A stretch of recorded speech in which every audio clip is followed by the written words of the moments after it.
Hello everyone and welcome back to Simplilearn. In this course, Product First Think and Agile Frameworks, we will know how to think about products from a business, customer and delivery point of view. Because today, companies are not just building software or launching services.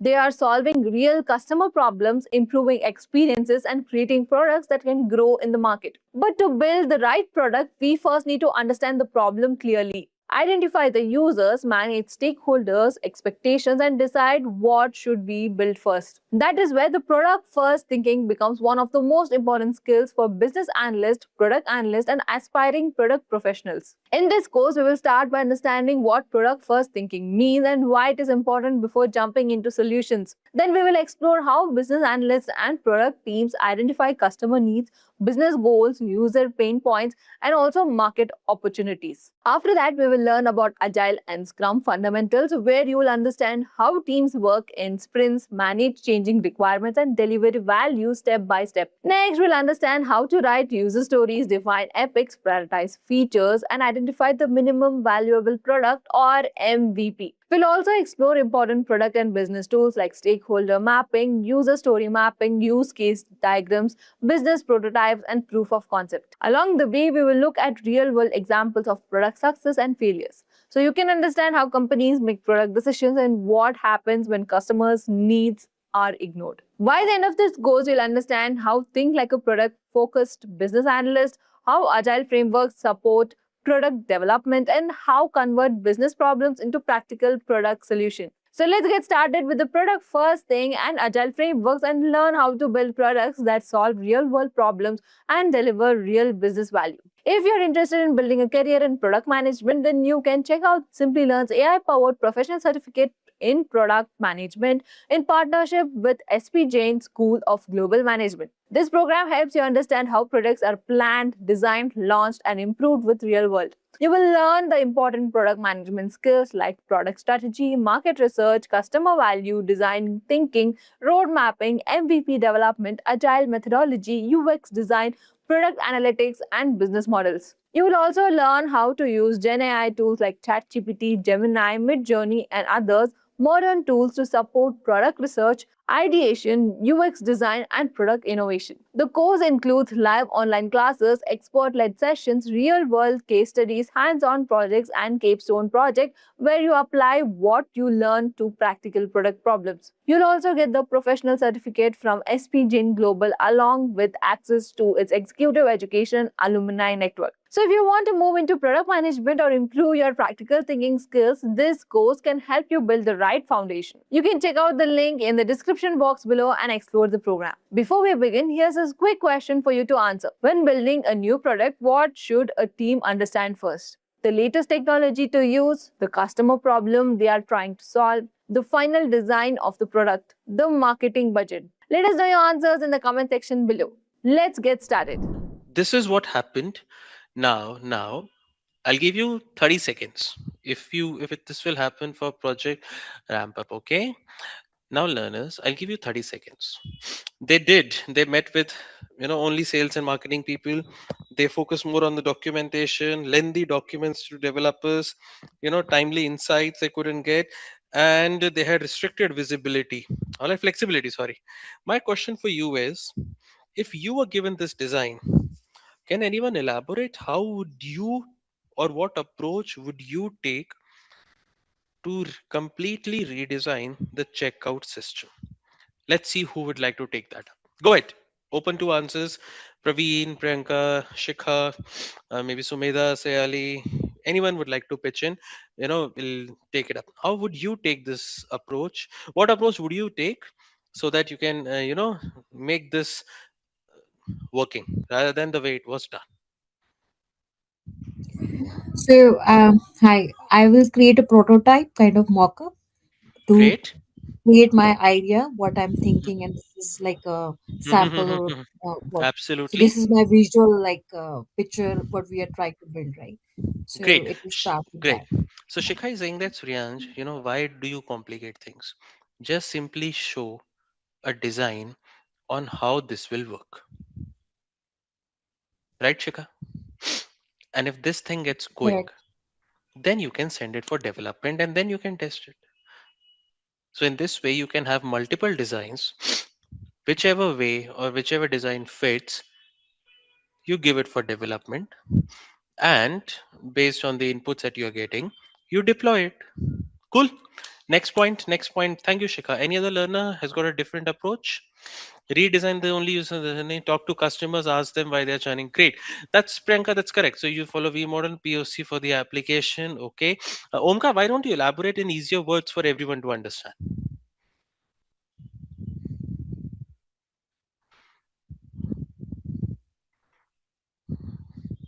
Okay. Any other approach anyone else has on how do you take it better? Because what Shikha told, what Omkar and Priyanka have given, they make sense, and that's what they did. Customers actually, someone mentioned talk to customers, right? So they didn't talk to customers. The reality was, customer they needed some clearly delivery slots and instant payment options. They didn't talk to customers. They got stuck. The development spent building UI priorities again, which was not needed. The solution missed the mark. Card abandonment remained high, and holiday marketing push failed. Learners, how do you? Okay, here's a small question for you. Okay, now listen to this. Today, let's say you have made a new way to check out. Okay, you've redesigned this entire thing in a very layman terms. You will, before opening it to users, before opening to the users, how do you get feedback whether this is working or not? Because to get feedback, you need to deploy it so that everyone can use it. But the moment everyone starts using it, that's when your system starts showing problems, and that's when people think it's a failed product. So how do you get out of this loop, learners? Wherein, yeah, Shikha, go ahead. Over to you. Yeah, we will test in like as a BA, like we will test in QA environment. So first Good, internal check, and good. then before final go in Hmm. production, it will go live. So we can Absolutely, find the internal testing, what are the absolutely. shortcomings, That's drawbacks. right. That's right. Thank you, Shikha. Any other learner? Got any other input on that? We could also go with the alpha and beta testing and Absolutely right. A to B Absolutely right. hypothesis. Like build a hypothesis, do the A to Hypothesis. B testing as well, That's right. and Go ahead, Priyanka. build a hypothesis and do the A/B testing whether this Get it. is actually viable. Good. So one way how Priyanka, Shikha, everyone we used to do was we would first deploy something on mod server before we move it to the production server. So learners usually one way that we commonly adopt is have a different server for internal testing usage. If it gets approved, then you move it to the production server. That's how work usually happens in tech. So they have different servers for testing and internal usage. Okay. Hmm. Okay. Now, 10 seconds to read what is being shown on your screen. It is similar to what we have already discussed yet. Okay. So I'll give you 10 seconds to read, then we'll continue. Hello, Suryansh. Tanushri, just give me a moment, Tanushri. Learners, do you also hear Tanushri's voice breaking? Because Tanushri, I just heard your voice and I saw it and I heard it breaking. So yes, Priyanka, Omkar are also feeling that your voice is breaking, Tanushri. So why don't you go ahead and try again? Is it audible now? Perfect. It's perfectly fine. Go ahead. Yeah. Yeah, Suryansh, actually, my question, it's not a question, it's a request because everyone here is experienced, I feel so, but Mm-hmm. few are like non experienced. Mm-hmm. Mm-hmm. So, can you take it in some easy pace Oh, so sure. that we We can do can that. get through Sure. it? Done. Because how Done. the Done. production and all, so Got it. it's Got it. completely rapid. Got it. Got it. So we'll take some examples wherein we can work and see that everyone fits in. By the way, thank you, Tanushri. However, whenever you have these kind of doubts, learners, try to bring it immediately. Okay. So next time, if any learner feels the same, just feel free to pitch in, and then and there we can switch to something easier. Okay. All right. All right. If you've read this slide, quickly type yes in the chat box because then we have a new problem coming up. If you have read that slide, learners, now I want you to read this. Then we'll have a small discussion on this. We'll take a break at 9 p.m. learners, by the way. Okay. So just read this and then let's get in a discussion.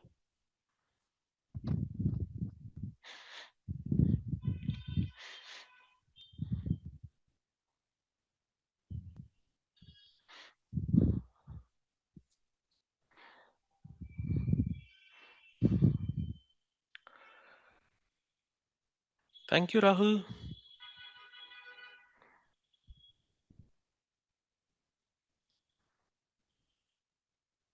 Okay, learners, as in, when almost all of us are reading, so why don't we do this? Why don't we get a pen and a paper and then we start focusing on the problem over here? I'll give you 10 seconds for everyone to get a pen and a paper and then we can start.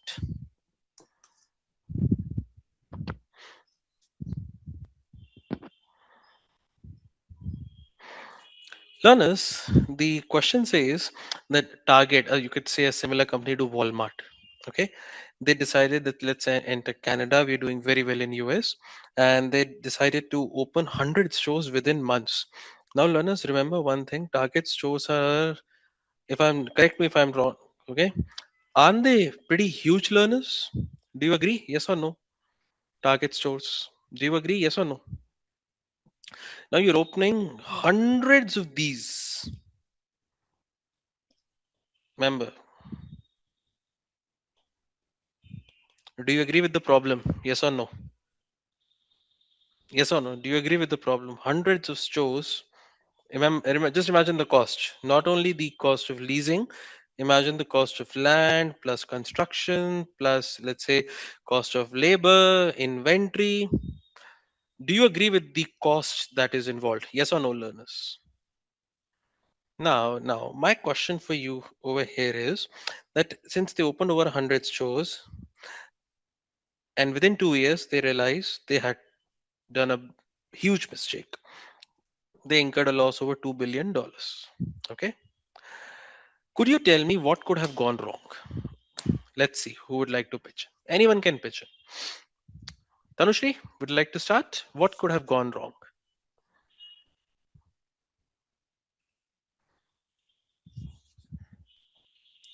Or any other learner, now you can pitch in that what do you think could have gone wrong in this expansion by Target? Shikha, over to you. Yeah, since I'm in Canada, so I can easily tell.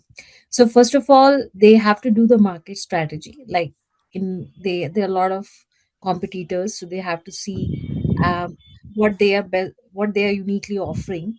So if they have to survive in the market, so first point, if I'm taking incremental rollout, so the Hmm. scale expansion was big. Instead of Hmm. 100, they should start with 2 or 3 stores just to see how the Hmm. response is coming. And Hmm. then, secondly, in terms of inventory, so Hmm. if there's offering similar product and, like, for example, high price, so no one is gonna buy, right? And if Hmm. there is no variety in terms of like inventory, so Hmm. the customer will go to other market Got player, it. right? Got it. Got it. So, And third Shikha, you one, mean to say that they could have gone with a little bit incremental kind of an approach, and at the same yeah, time, they should have understood the market requirements better. Correct? yeah. And Okay. in like they Go ahead. start Go with ahead. 100 stores, no feedback loop. That means they didn't gather the response from the consumers, Mm-hmm. how they feel about the store and the products. Mm-hmm. So all these things, pile up, and that leads to the failure of this Great. target. Great. So let's say they invested a lot of money in the very first place. May I know the reason? Anyone can speak. May I know the reason why a company like Target? It's not a startup. It's a well-established company doing very well in US. How can a company like this commit such a mistake? That suddenly they spend 2 billion, said okay, we'll take the risk and so on and so forth. Go ahead. Can anyone tell me some reasons why this could have happened? I mean, obviously they would have better people to manage, right? They would have people who knew Agile. They would have people who understand these concepts, right? Just as we are able to discuss. So can anyone tell how could they make these kind of mistakes? There's a disconnect with what they expected the customer wanted. necessary, like certain products, say across the a state, would necessarily sales at high volume in one end of the state may not be the same result in the other end. But just Mm-hmm. because it's that state in particular, oh, we can put this drink, in this area and it'll sell out, but it won't Okay, happen that way. Yeah, especially good. if the east end of the state doesn't know much about that product, but it's very Hmm. popular on the other end, yeah, you'll sell out. But it's like they didn't do a market research to see Okay, what the response would be with customers. cool. Makes sense. Thank you, Adrian. Any other learner would like to pitch in on what wrong? Rahul, maybe you would like to go ahead.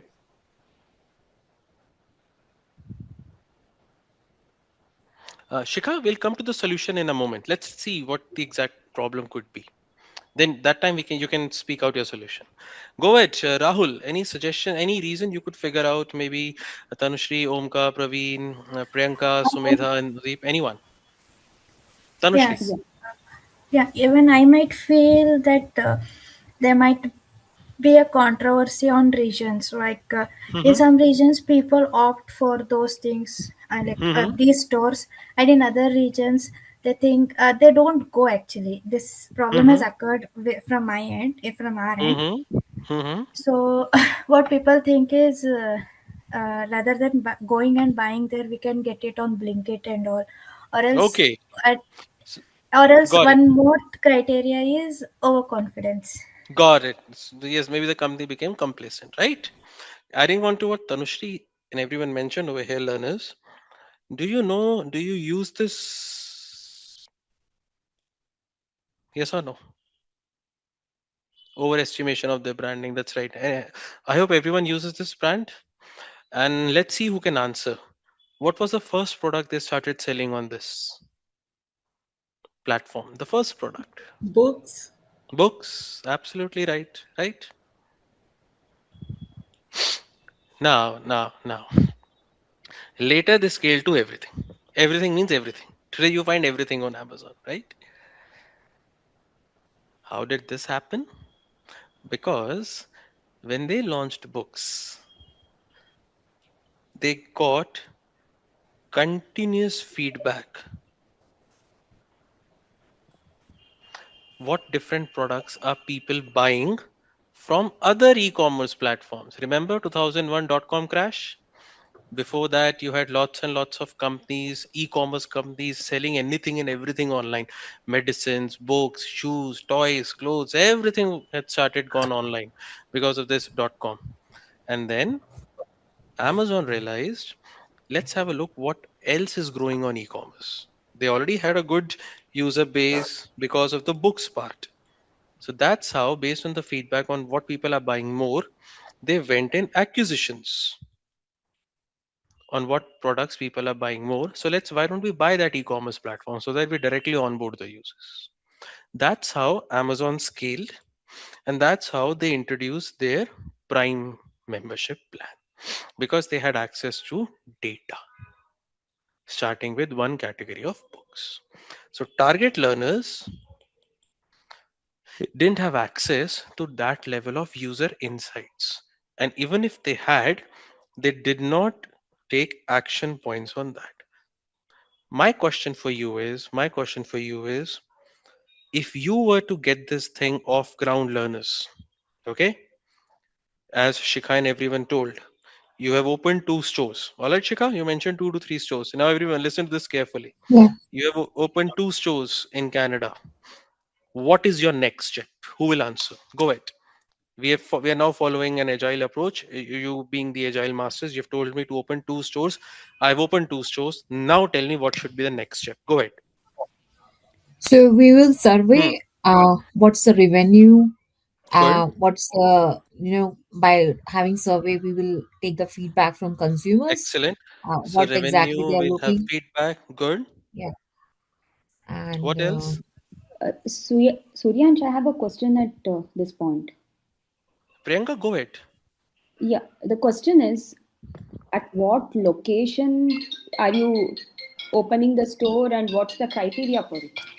Good. So you mean to say, let's say Priyanka, they did some market research and they realized that these two locations would be good enough to try. So the background will not touch. Okay, we believe that the background that they did in choosing those two locations was good. Okay. Okay. Now we'll focus on the situation. That's a good question. How did you first decide on the two locations? Okay, so we Yeah. consider as a, what do you say, something that is sure shot for we know what we know, that it is the best location. Now what next? So Shikha has told revenue monitor, feedback monitoring from users. What else? Need to understand the need of the customer. Okay, great. What else? What else? How do we do that better? When should we open a news show? Okay, we have taken feedback. We are now monitoring revenue.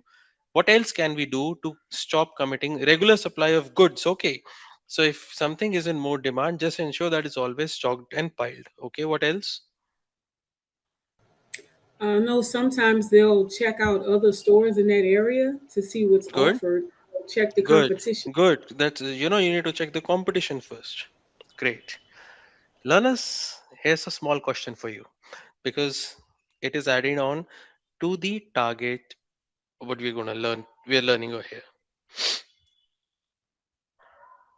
Walmart failed in India. Why? Walmart, Indians love to, and who would not love to buy goods at the best price, right? Obviously, who wouldn't want to do that? My question is Walmart failed in India. Why?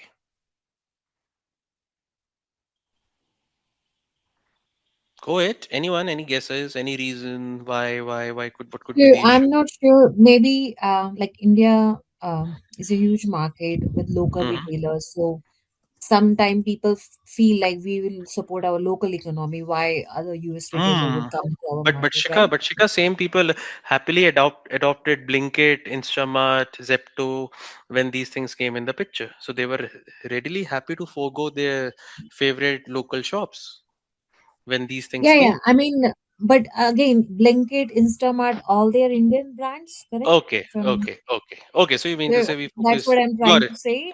got it, So sometimes this mindset also comes into picture. People want to support, especially in the COVID time. Like got it, a lot of people have this business mindset, and people were supporting to their being a local, got it. even from village. Makes So that is, got it, yeah. got it. Got it. Now, similar reason for target. Anyone physical store? What physical store, Anudeep? Political. Okay. What else? What else? They able to find some cheaper rate someplace. Rahul, nobody can beat Walmart in pricing. Nobody. You know, you can't imagine. I've never seen it personally, but the way I've heard about it, read about it, you can't beat Walmart in pricing. So it's not possible for them. Learners, same thing. Target did wrong in Canada, Walmart did wrong in India. Do you all agree that Walmart store is a huge store? Yes or no? It's like a city on its own, correct? Now, when you have a city of your own, that means this big chunk of land cannot be in a city. Obviously, you will not get this huge piece of land in a city. So definitely, it will be someplace outside the city. Yes or no? Yes or no, learners? Do you agree? Yes or no? Now. In US, almost every family has a car. It's common understanding that people own a car in US. However, in India, that time cars were not as common as they are today. Maybe even in India today, we are mainly the world's largest two-wheeler market. So now, if I have to buy something, you mean to say I need to drive all the way outside city in broken roads just to buy something? Doesn't make sense. That's the reason the model didn't work out. Because US has excellent road infrastructure. In India now it's getting really good. It's getting really better. But when Walmart came, it didn't. In India, not everyone has a car to drive and go there and get it. And in US, everyone has. So because of these conditions, Walmart also couldn't take off in India. However, another company learned from this mistake. Can anyone guess which company in India works on the Walmart answer? DMart. DMart. So they took feedback from Walmart and they opened DMart, offering cheapest prices. And what DMart did, they said that in order to offer cheapest prices, how do we do that? Buying power and all is one thing. They brought a strategy that we'll make a heavy investment, but we will buy all stores. We will not lease them. So we don't have a recurring expense called lease. We buy it, an asset is built for us so that we don't pay rent anymore. So that's how it worked, learned from one company to another, and that's how the inventory kept on increasing and increasing. If you're clear with these examples and the way we are going, learners, just quickly type your name in the chat box because we'll have 22 minutes more and then we'll take a small break. What we're going to learn now, learners, is a very, what do you say, a common interlinked structure. Okay. You don't need to learn it by heart. You don't need to, what do you say, take notes. All you need to know is that there are different ways we all can work together in an agile team. Okay. Now let's say, today we all are sitting. Praveen gives me a suggestion. Praveen says, "Hey, Suryansh, I have an idea. Why don't we discuss whatever discussions we are doing? Why don't we put it all our discussions on, let's say, our own website?"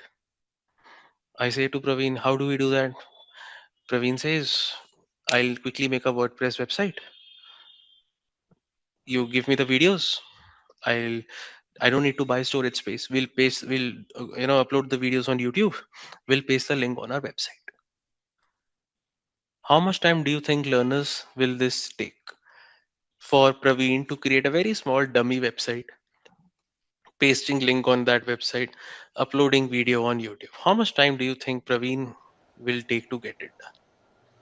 Well, depending on his skill set, it may not take long at all, especially if he's using AI. It takes minutes now. Minutes, right? So let's say Praveen says, "Suryansh, WordPress is like drag and drop. It's like a PPT.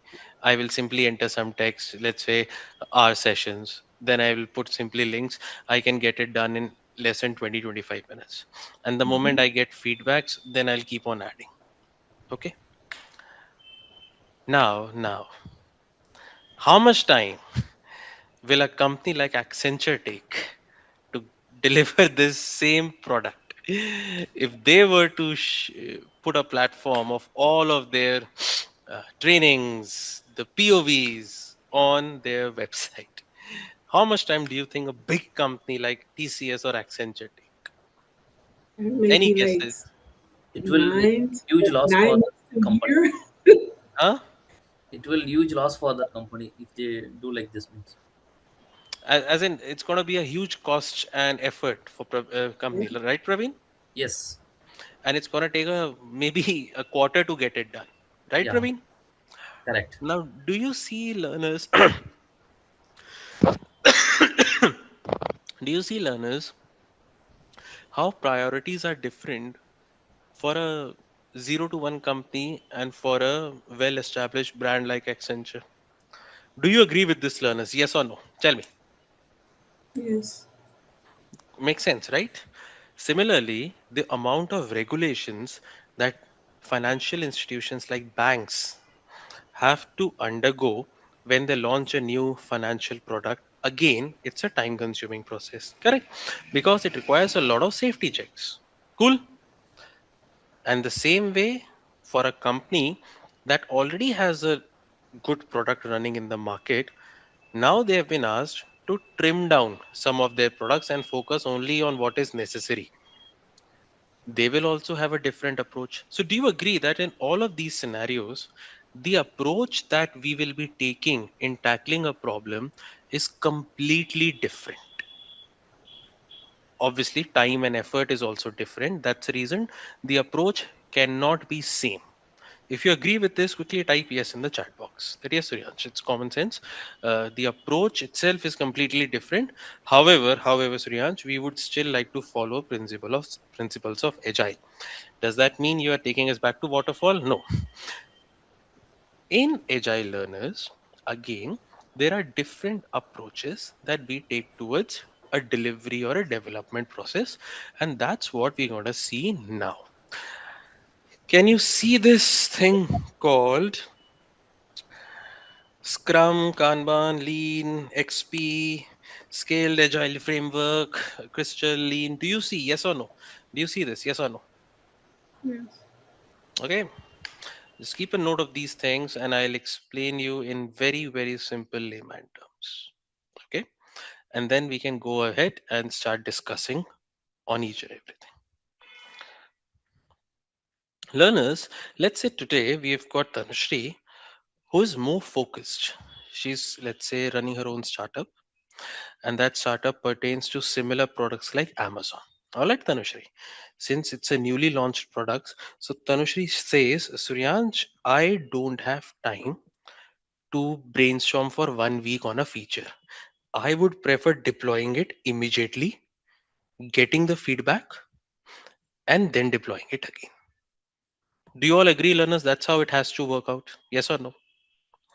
Therefore, learners, when we are discussing, our focus is on rapid delivery, that just get that feature running at all cost. I don't care what's the feedback, we're going to improve on that, but just get the deployment done now. Even if it's not well made, it's half cooked, get it done, because I want to see deployments, I want to see features. This is, in this scenario, learners, we usually follow Scrum approach, because Scrum focuses on rapid delivery. This feature in 1 week, next feature next week. Take feedback, launch another feature next week. Take feedback, another feature, another feature. This is what we follow in Scrum. In very simple layman terms. If you're clear with this, learners, quickly type a yes in the chat box. That is Suryansh. It's very straightforward when the focus is on delivery.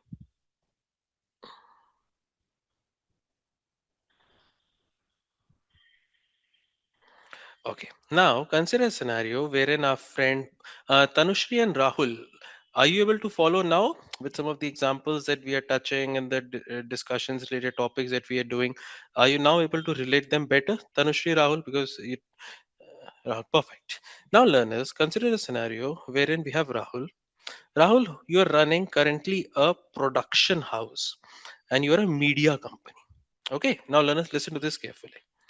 They, let's say, are in the business of advertisements. They are in the business of social media reels. They are in the business of, let's say, YouTube ads. It could be anything. For them, let's say if they have a client called Dropbox or they have a client called Ola or Uber, they need to ensure that continuous delivery of whatever production they are making continues to take place. Do you agree with this, learners? Yes or no? That every now and then the flow should be maintained so that there is no break in any production, advertisements, customer touch points at any point of time. There should be one or the other production taking place always. Some production can take 1 week, some production can take 2 weeks. I'm happy with that. But the visibility should be such that it appears to be as a continuous flow. In this kind of scenario, learners, we use something known as a Kanban approach.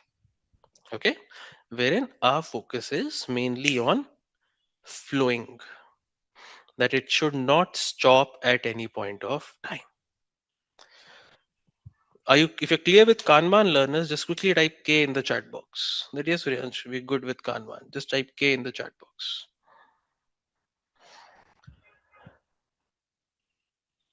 Okay. Now, learners, there could also be a possibility wherein a company like Accenture has, let's say, 5 lakh resources, which means roughly 500,000 resources work. Now, all of you would agree that there would be thousands and thousands of teams. Yes or no? And you would also agree that, let's say, Accenture has a client called Aniket. Okay, Aniket. And for Aniket, Accenture, let's say, considers Aniket what you call a diamond client. That means a huge value client.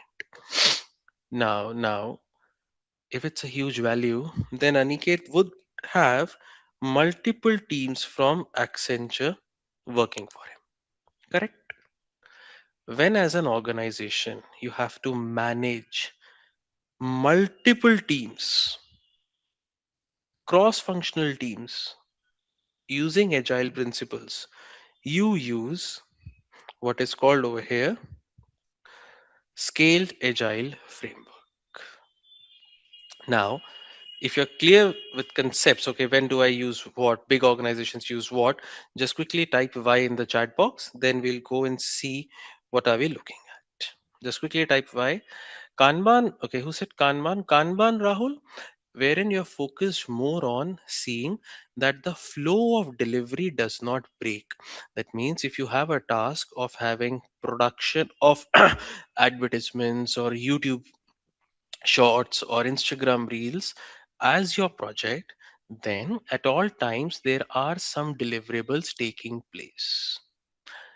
Maybe after 1 week, maybe after 2 weeks, maybe after 3 weeks, something is always flowing. At no point of time there is any lag in one flow from the other. That's what Kanban in brief means. Now, instead of wasting time on these theoretical aspects, please take 10 seconds to read what's there on a screen, because in this way you will get some idea about the key elements. You don't need to memorize them, you just need to know that these words exist. That's it. I'll give you 10 seconds for this and then we'll continue.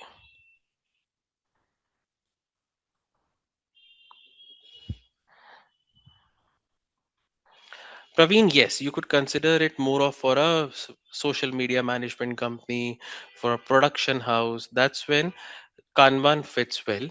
However, if you have, let's say you are in a, you're working with a client who has fixed deliverables. You don't need to brainstorm on much or deliverables, or it's more of like a not a new product or a system integration. It's a maintenance work for a software.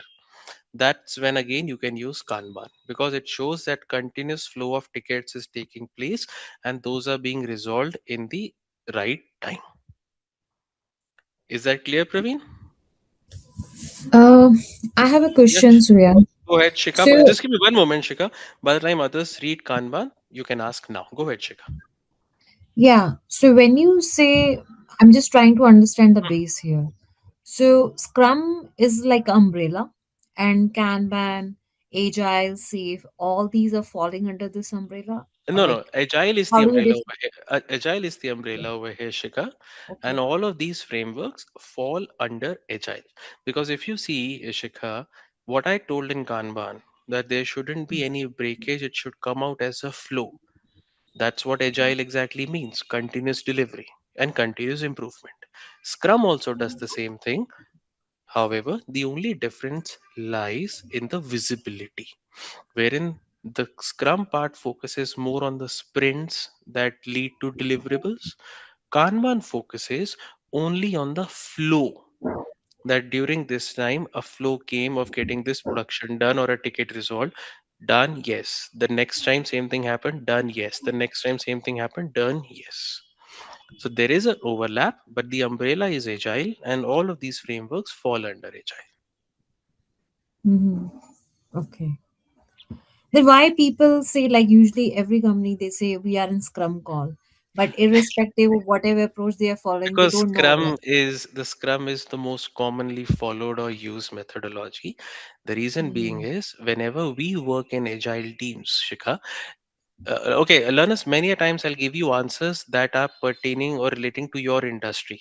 So if you don't understand the answer that I'm giving to Shikha, because it is a little technical and someone from the industry might understand, but if you would like to know more, you can immediately say that, Suryansh, can you elaborate more on this? All right. So Shikha, whenever we work in an agile team, there is usually a stand-up call, right, Shikha? And Yeah. whenever we talk of working in a Scrum environment, it is considered to be launching some kind of a feature. And when you talk of launching some kind of a feature, you definitely bring in the word sprint, right? Hmm. The moment you bring these two jargons, Scrum automatically fits in. That's the reason for any new product development. Any new product development you do, you run sprints, And that's the reason Scrum is most commonly used. That's the reason you keep on hearing the word called Scrum call. Mm-hmm.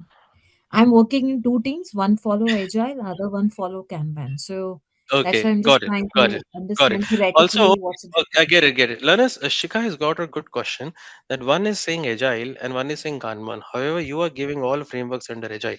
So, learners, let me make one thing very clear. There is no standard Agile that you will follow in any organization. If you are in TCS, if you are in Accenture, Accenture has something called Accenture Agile. So, they have tweaked the model based on their requirements. Therefore, learners, whatever we are discussing, these are guidelines or principles that are followed with tweaking done based on client requirements or project requirements. So, therefore, you just need to be aware about the principles and the governing sides, the technicalities. For example, Shikha mentioned Kanban was not called agile. So, these things can vary. So, Shikha, you're right in that sense that they use this word. Make sense, Shikha? Yeah. So, Uh, but I have a question. In my previous org, we mm-hmm, had waterfall structure, but still mm-hmm, we had stand up, but we don't like sprints, like it was not following the agile, but we had stand up and we call scrum calls. So, like scrum word is very common, it is used everywhere, mm-hmm, irrespective of your structure. Even in mm-hmm. waterfall, we can't say agile, like waterfall is completely opposite, right? It's So, opposite of right. yeah, but still we say we have scrum call. So I'm just trying to understand the scrum word Hmm. is so common that we use everywhere. And It's when you use irrespective of Jira, that. Scrum is Yeah, also called a board. yeah. So Jira yes, you're board. right. The word is Jira board. That's right. Okay, learners, can anyone tell me what exactly do you see over here? It's called extreme programming. It says software quality and responsiveness for changing customer to engineering excellence. Okay. What exactly does this mean? Can anyone elaborate based on whatever you're seeing on the screen? I'll give you maybe 20, 30 seconds to read and then you can go ahead and tell. That's Suryansh, this is what I believe this means. Go ahead. Anyone can answer on this now. Uh, what is extreme programming?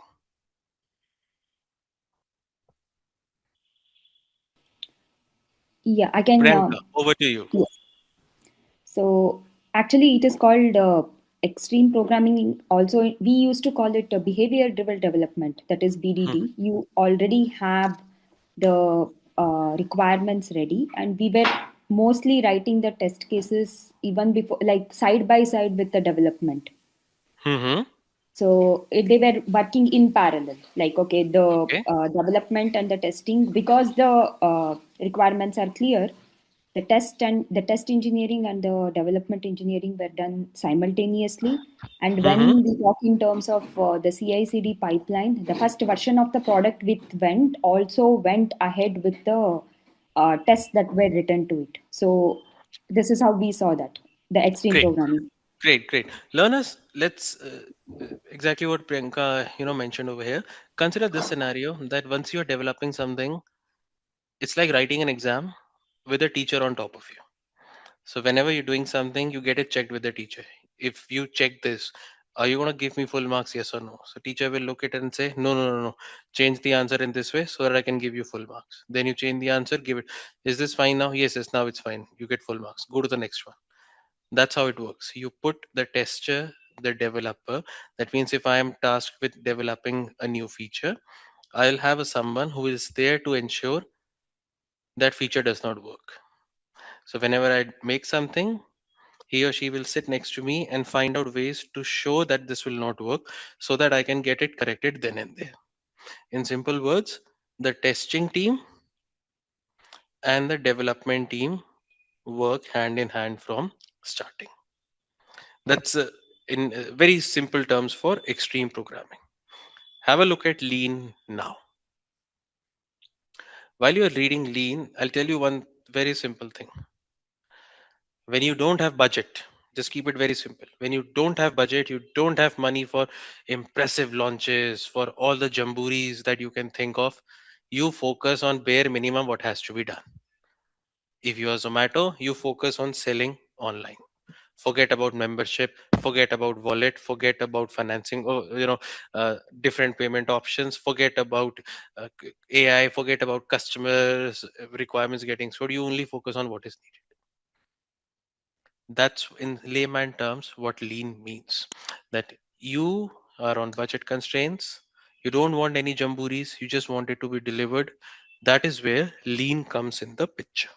Can I say that, because this was, again, this will require lots of discussion, so please participate.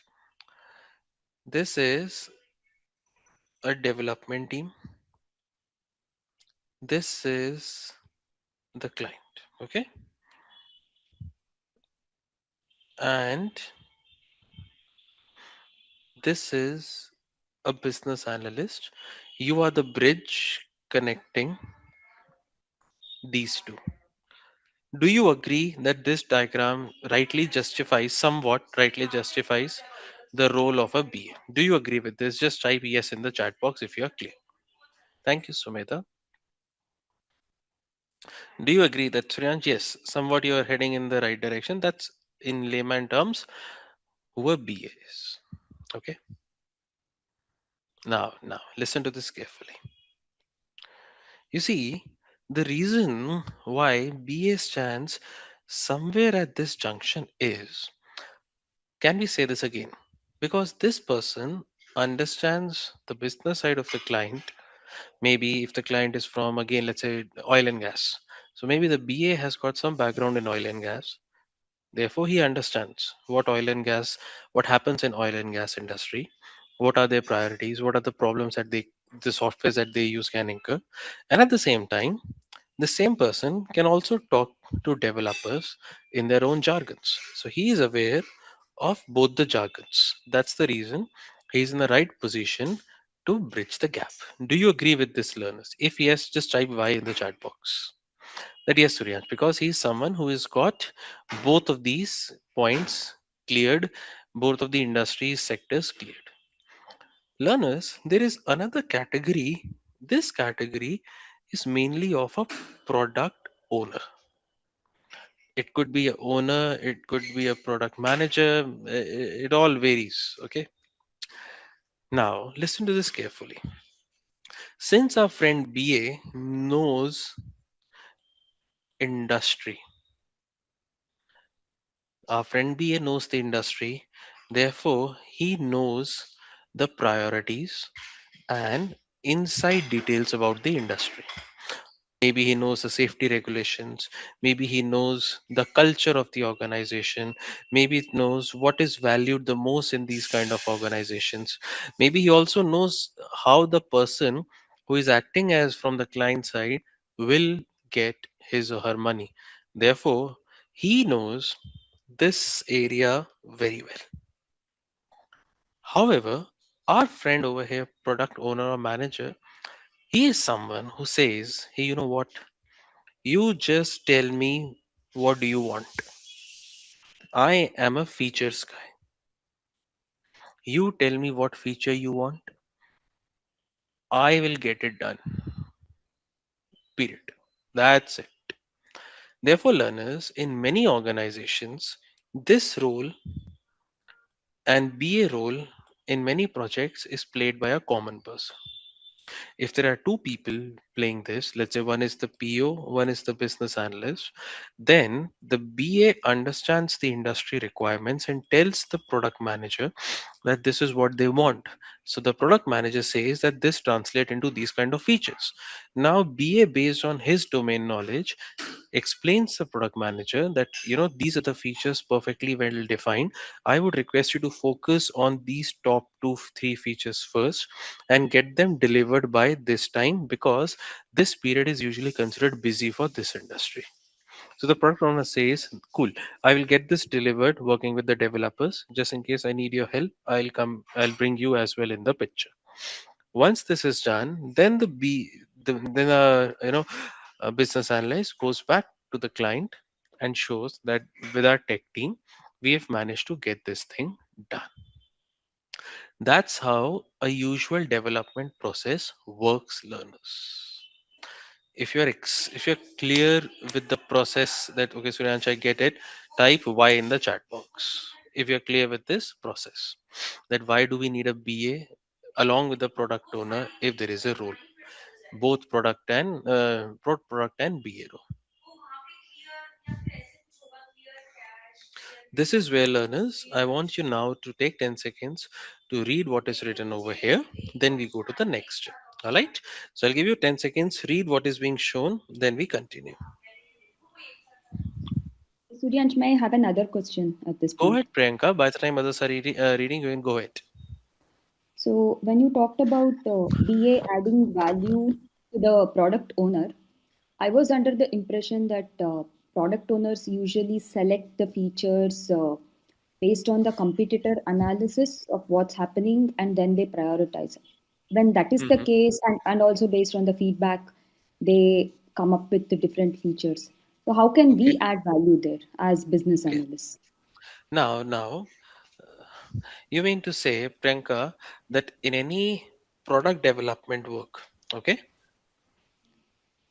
a product owner or a manager sees what's happening in the world, manages to prioritize things, and then gets the developers' work done. Yes or no, Priyanka? Yes, Now, everyone, do you agree with the fact that there is kind of an overlap with the role that a BA does? Do you agree, yes or no? Everyone, just type yes or no in the chat box. Do you agree that Suryansh, we see an overlap? So, learners, that's the reason in very few teams you will have a product owner and you will have a BA. Very rare chance that both of these would be present because BA does the role of understanding industry and conveying it to product owners who convey it to the tech lead and then is being conveyed to developers. Therefore, this step of communication gets skipped and BA can directly communicate to the tech team what has to be done. Therefore, overlap is there. Very rare you will find a product owner working with a business analyst. Even if you have a business analyst on board, let's say you have a business analyst on board along with the product owner, then business analyst will not get involved with the development work. His side would only be to understand the business, talk to the client in his or her own terms, gain clients confidence that okay, this is someone, Priyanka is someone who is from pharma industry, so she understands what I'm saying. She's well aware about, let's say, FDA approvals. She's well aware about all the jargons that I'm discussing. Great. The BA develops the confidence. Now, based on this, BA communicates to the product owner that these are the features, and we're discussing with the client, these are the priorities. Please get it done. Now, the product owner starts getting work done with the developers. So, both of these scenarios work. Praveen, it only does not involve in development side. It only happens when you have a product owner or a product manager. Majority of the time, the product owner or manager will not be there if you are sitting as a BA. Now you are clear, Praveen, that if you are a BA and the team does not have a product owner or a manager, which it will not have because it doesn't need. Therefore, you would be the one who would be working with the developers. That's the reason in both the roles, BA and what do you say, product owners, many a times these are no one but developers who switch to these roles. BA side, it is usually a developer or someone from the industry knowledge who manages to get in this role. So all of these options are possible, but the way of keeping it simple, straightforward is the BA works with both developers and the client. But if another layer of product owner is added, then BA gains client's confidence, takes care of all the client dealings and communication with the product owner. Priyanka, does that somewhat answer your question by the time others go and read to the next one? Yes or no? yes. Okay. Now, learners, Shailesh, I'll come to that note in a moment.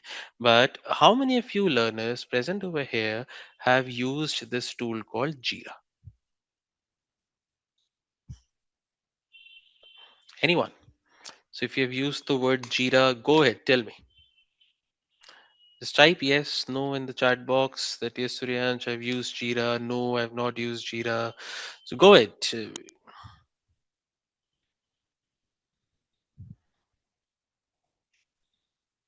Okay. So learners, what I'll do now is I'll just explain you what exactly uh, Jira kind of a thing is, so that you understand once you start using it in your career. We'll not give a demo of Jira and all, because that's going to be a lot of time consuming. So consider a scenario today that, let's say, over here, our friend, all learners who are well aware, just bear with me for a moment. Let's say today we have Praveen, who is client. We have got Priyanka, who is, let's say, the business analyst.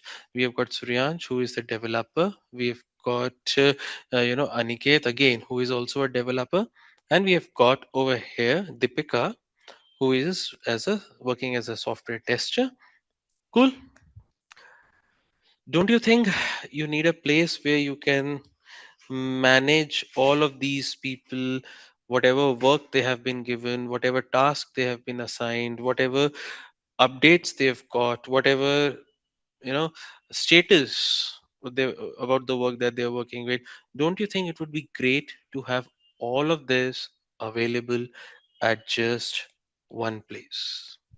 Do you agree with this? Yes or no? Thanks, Sumedha. Do you agree with this? Yes or no? That yes, Suryansh, I think it's common sense. Who's gonna keep on updating those Google Sheets or Microsoft Teams, Excel, all the time, just to ensure that where all we are working? In fact, client would never have so much time to look around Excel sheets and know the status. This is where learners Jira comes in the picture. Jira says all team members, everyone, you want to know anything, come to Jira. I will show you what features are currently being made, what features have been made, what features are yet to be started,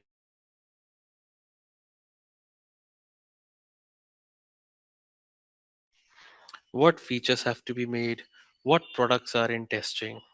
I can let you know if, let's say, we've got over here Praveen working as a developer, what products, what features he's currently working on, what features he has not even started.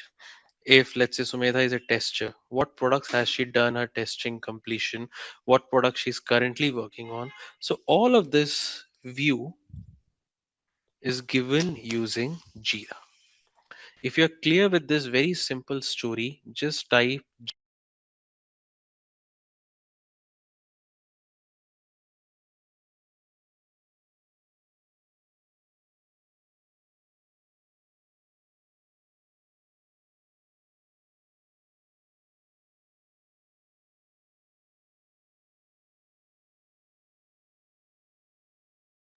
See, don't worry if you have not used Jira. There are multiple products available in the market. The reason why Jira is being used or being spoken more of, simple reason, because I'll explain that, Praveen. A simple reason because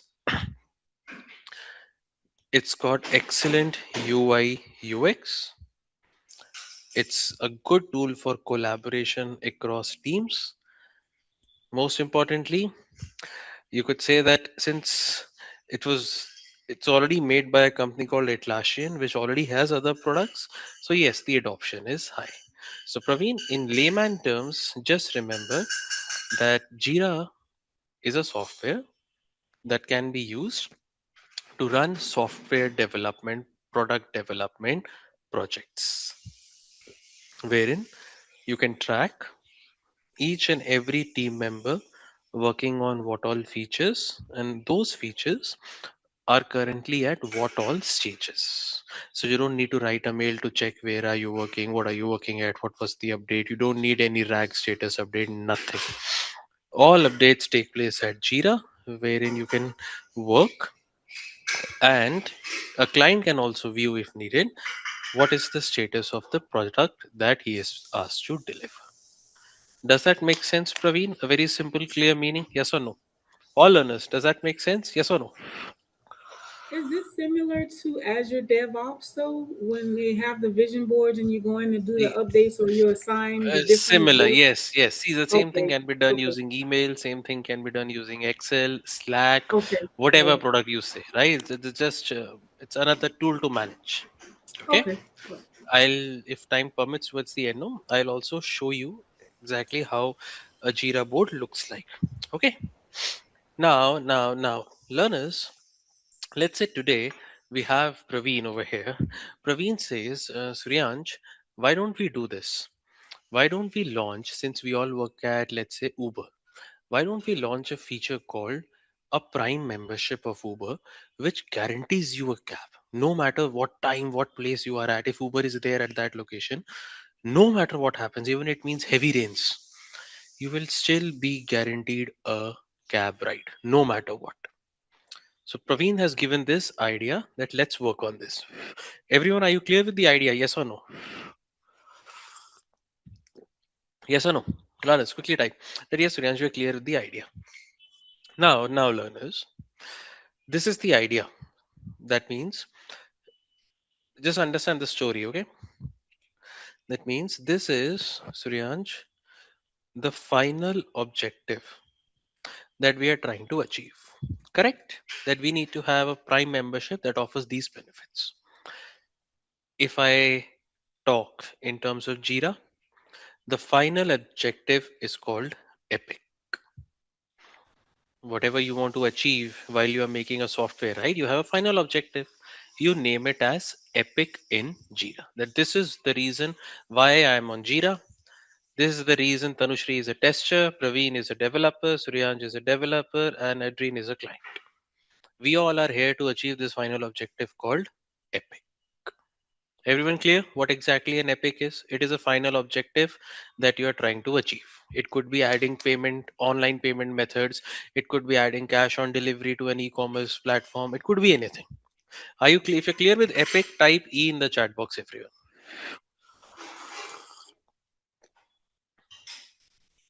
Okay, now learners, obviously to complete this objective, you would like to make some features. Yes or no? First feature, because to get this thing live, you first need to have a option on the app which says buy Prime membership. Another option which says benefits of Prime membership, right? Another development that takes payments for the membership, right? And another one, for renewal or cancellation of the membership. Do you think that whenever you launch a new membership program, you need to, at minimums of the minimum, you need to get these things done? That give a button so that users can click on it. Users need to know more about it. Users can pay for it. And if they want to cancel, they want to refund, or maybe they want to renew, this is how they can do it. Therefore, learners, again, now what I'm going to say is going to vary a lot from organization to organization. Therefore, we'll not discuss more on what is it called, but many companies call these as features. Many companies call this as stories. So the final objective is called epic. And in order to achieve an epic, what is it that you need to do? I need to give you a button to buy. I need to give you a payment option. I need to give you the features. And then I need to give you an option to renew. So these are called stories. So that's the hierarchy. On top, you have epic, and then you have got stories. We'll not dig in much more details on this because it's a huge topic on its own. What comes after the stories, why only stories? So it's a huge topic.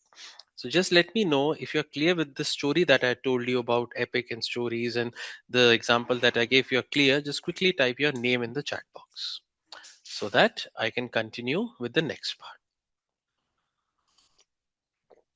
I know already who are from tech background, you will have a different opinion. That's Suryansh, and we don't call it stories, we call it features. We don't call it features, we call it something else.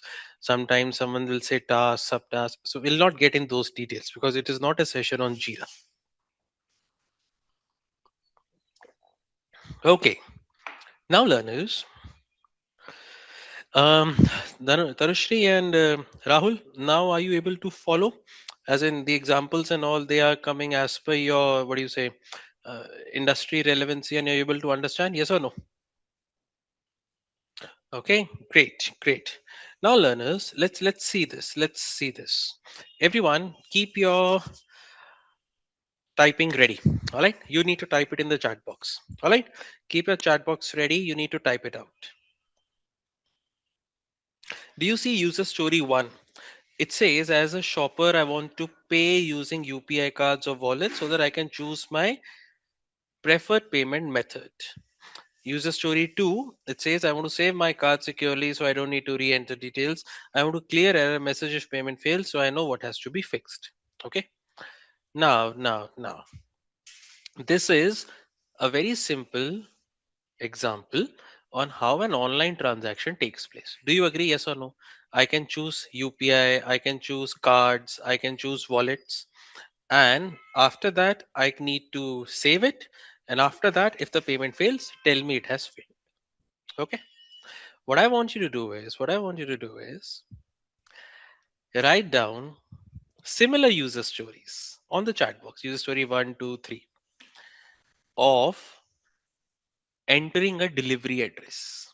For example, as a user, I my current location should automatically be accessed by the platform. User story 2, I should be able to manually enter if it is a new address. User story 3, I should be able to select which address I want the delivery to take place. Okay, so now write down 4 user stories on updating or adding delivery details for the user. One example I gave you, you can take that example as it is, or maybe you can add something more to that. Don't worry if it's right, wrong, whatever it is. Just learners, I'm so sorry. Just give me one moment. The session is till 10:30 or till 10? Learners, can I get an answer to that, please? It's for 10:30, right? 10:30. Yeah. 10:30, right? Please don't fill the feedback form now. I'll tell you why. 10:30. Because usually I get my feedback forms filled towards the last 15 minutes. What do you want? You want to fill the feedback form right away, or what do you want to do? Tell me. Since it has already been shared and many of us may skip, please take 10 seconds and get the feedback form done. I'll wait.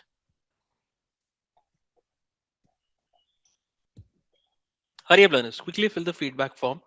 Take 10 seconds. Shailesh, if you just fill it now, because now it is being shared, so it's good that it gets along with the flow. Na? Because after that, maybe many learners leave towards the last, or the link will get, we forget to share it again. Okay. So learners, take 10 seconds, quickly fill that form, come back, type in your user stories. You don't need to worry whether it's right, wrong, doesn't matter. You're only here to learn. So hurry up, just get it done, just write down user stories, but fill the feedback form first, please. Quick.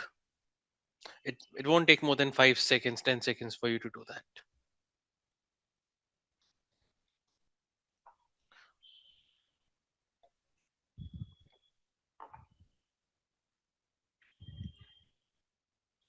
Hurry up, learners. If you have done the feedback form, please let me know so that I know that if most of you have filled, I'll now straight away go to the user stories part. All right.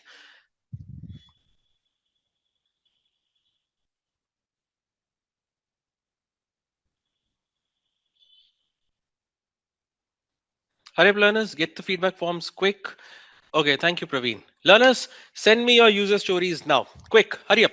Let's see what we have got. I would like to see all your user stories. Go ahead.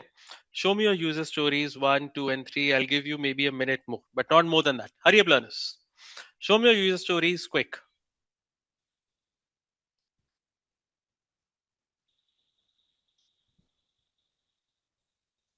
Tanushri, perfectly fine. Perfectly fine. Sumedha makes sense. Works well. Good. Next learner.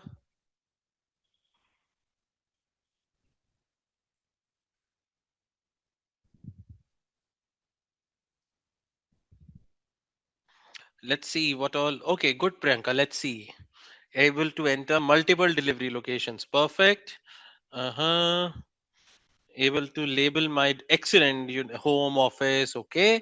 I wish to have an option to choose delivery. Excellent, Priyanka. So we've got, as a user, I want to fetch my current location by turning on. I want the app to remember my location. Good.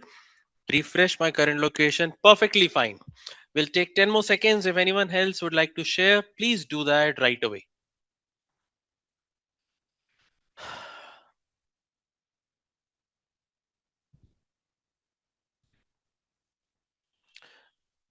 Okay. Good, learners. Now. Let's come over here. Let's come over here and have a look at this. I want to update my address manually. Great. Now. We'll not spend time much on this, but do you all agree that whatever stories we've given, they all are small enough? I mean, they are not big paragraphs. Do you agree? Yes or no? You also agree that they are valuable to the customer. They can be tested very well, and moreover, they are independent. That's it. They're independent of any other feature. Selecting location, choosing my location, labeling my address. Therefore, these are certain things that usually are kept in mind while designing stories. It's a principle called the invest test. Okay. Now. Here we go. Here we go with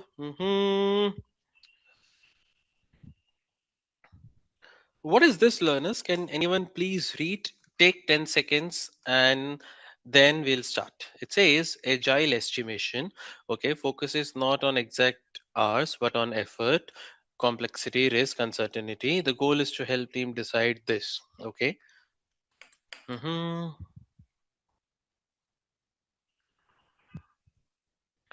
Now, as we go, I have a small question for you. Let's say, how do you decide how much effort or cost is a feature gonna take? Or let's make it very simple. How do you decide value of a feature that you're gonna launch? Let's see who can answer this question. My question is very simple. How do you decide value of a feature that you're gonna launch? Can anyone answer? All features are important, some features are more important, some are less important. So how do you decide the value of a feature? Go ahead. Can anyone answer this question?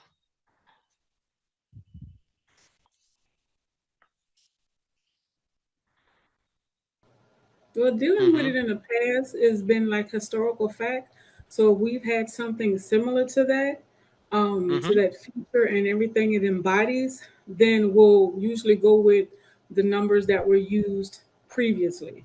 So Mm-hmm. if we're launching a feature that says install a go button, and we've Good. used a go button for another similar sprint, Good, good, good. So and that excellent. would be So like let's say 10 you hours, used your or say, let's say absolute. 10 hours.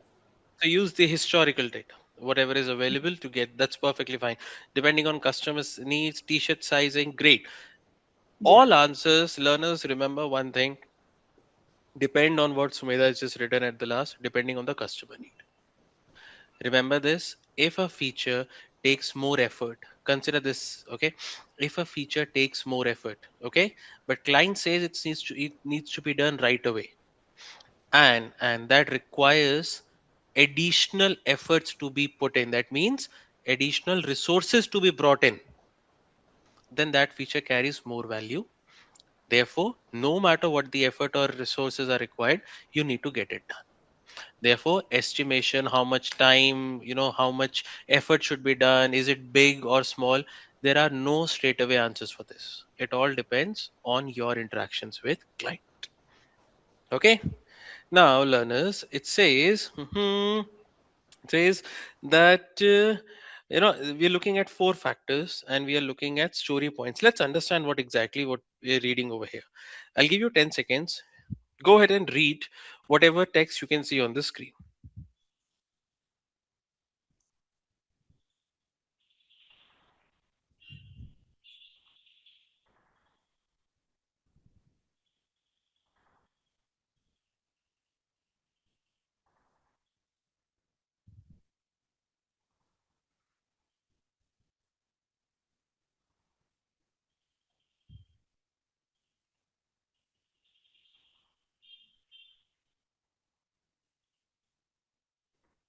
Someone mentioned already that Priyanka, I think you mentioned, right? Giving a story point. Yes or no, Priyanka? Yes, yes. So that's what we are looking at. See, learners, it is in simple words assigning weightage. That if launching, or let's say, if developing this feature, or let's say working on this story would require keeping effort, complexity, risk, unknown in mind, this much level of weightage, so we assign that. So let's say at last, if you look, display user profile at 2 points, that means very mild risk in that, complexity in that. Okay. However, if you look at the last one, learner story C, profile update, you need to edit profile also, but you are adding multi-language support. Now that requires a lot of effort. It is complex, but maybe the risk is less, but still it carries 8 points. Therefore, you give certain story points to every story. And once you have got a total that, okay, this story carries this much point, this story carries this much point, then based on the time you've got, you decide which one to start. Can anyone guess how do you determine how much points should be given to a story? Now, here's a question for you all. Suryansh, you have told us that to give story points. And then once we have story points, then depending on time and all available with us, we can choose which one to work on first. Perfectly fine. But you didn't tell us how do we assign the story points? Who decides whether it's a 2 point story, 5 point story, 8 point story? Who decides that? Can anyone answer this? Shikha, please. Uh, in my process, it's product owner. Oh, good. Usually say, and they ask for the input from the developers. Like Okay. two story point is enough. So it's not only one way; it's always mutual, I would It's say. always mutual, right? Good. But Any I other have point a you'd like to question. add? Like, I have a question. I'll. How even the Huh. developers or the product owner, how do you derive the 2 points, 4 points, 5 point? Because Okay. this is always I approximate or I average, know, right? I It's know, never I know. perfect. No, no, no, no. Learners, Shikha is saying that usually the product owner would do that, working with the developers or with the tech lead, working with the tech lead, right? Now she is curious to know how even the developers come to this point, right, Shikha? Yeah, I mean, I always have a curiosity to know how do we derive the story points. Good. I So mean, let's do this, and let me give you, let's say, let me give you what do you call answer from some of my experience, right? When I was taking care of a product called Discover I, what we would do was my job would be to elaborate as much as possible. When I say as much as possible, I mean to say I would take 10 minutes to understand from the client or from the leadership this is what we are trying to make. Only 10 minutes, so that just to get an overview what they want, because they don't have time. They'll just kind of call, okay, do this, why don't you integrate a chatbot covering all industries so that I can ask questions and I straight away I can get answers. Okay, this is what you have to do. Tuck, tuck, tuck, tuck, tuck. I would just keep a note of it. Then it would easily take me 30 to 40 minutes to elaborate them on my own. And then a call would take place involving me and my tech lead. Sometimes tech lead would also have their own backups, right? So they would involve their backup also, the top performing developers. Now, this call would be easily for 1 to 2 hours, where I would explain the entire story that I had discussed with client. Now, what tech lead would do is he would suggest, now you tell how much time you've got. I'll say, okay, we need to start showing deliverables in 1 week's time. Now, everyone, what they would do is they would figure out that certain developments, certain features that do not require a logic change, that do not require a UX change, that do not require any kind of changes in the current structure. When I say structure, I mean to say no changes in the database. Let's target them first so that they can be shipped easily. Certain changes that require UX, database changes, please leave them for a longer side. They can't be done so easily because they would require a lot of discussions to be done. Now, the backup person who is an experienced developer would give the new upcoming developers, what do you call these, simple tasks. You get it done. I'm not getting involved in this. He would start working on the logical questions, or on the logics. Let's say if a new feature is being built to calculate certain values. So he would start working on the logic part. The tech lead will not get involved here. The tech lead would start focusing on the UX and the database changes, keeping the backup involved. They come out with these points based on experience and the changes that are needed in the current structure. Shikha, somewhat learners, if you're okay with this story, that okay, Suryansh, now we get it. That's how it works. Quickly type yes in the chat box. Shikha, does that somewhat answer your question? Because there's no, So, what do you call? no, I want to ask one more question. Mhm. So, is it always tech lead or developers? Because I'm assuming they are the person who can actually judge the work, like how much time it take, right? Non-technical You, person can't tell or hmm. specify. So you're right when it comes to assigning points, because assigning points comes from the effort required. So they are the ones who make the decision. However, however, they have Yeah. made their decision in terms of efforts, time, resources. You, on the other hand, know that these 1 point, 2 points features carry Mhm. no value to the client. He or she is going to simply scrap them off and say, I don't need them. Then comes your picture saying that you're saying it is a 10 points thing, and you're saying 2 weeks time. Show me one deliverable after 1 week.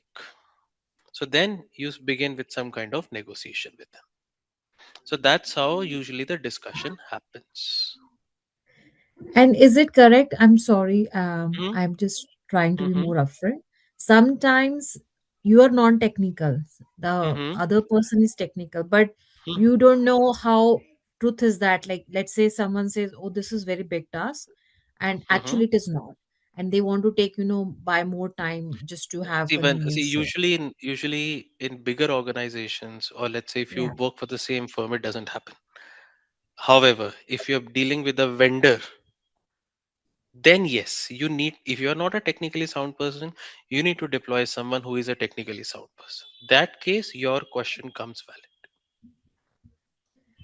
no, I've seen people who are both business and technically sound. So Hmm. they counter question how your developer is saying this much time will be, they need that. So So in that this is kind the of thing I have encountered in my working areas. so in this So kind of a I have scenario, faced this hmm, situation. Yeah. so in this kind of a scenario, what you do is you get certain answers from the tech lead, so that you know the client is also technically sound. Okay. Yeah. Now, what you do is you get certain answers on detailed basis. This is what it's gonna take. And if you have a doubt that discussion is going a different direction, you bring the tech lead along with the call. You don't Yeah. come in and give in the tech answers because you're not from that field. Yeah. Okay. Now, learners, that's how we've been using Jira. And what I'll do now is, I'll show you Jira for a moment. But before that, I'm just seeing if there any other concept that we're supposed to discuss in Jira before I take you to the tool itself. Okay. Now, okay, here we go with the Jira part. Now I'll stop sharing from my pad and I'll take you to the tool now on my laptop. Is my screen visible, learners? Just sorry, just give me a moment. I just stopped sharing.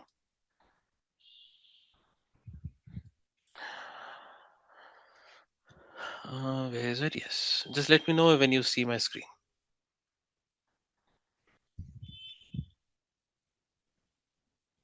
Screen's visible? Yes or no? Yes or no, learners? Screen's visible? So I just googled Jira and I'll take you to the software. Let's say, since I'm already using it, so I'll just simply sign in. Google.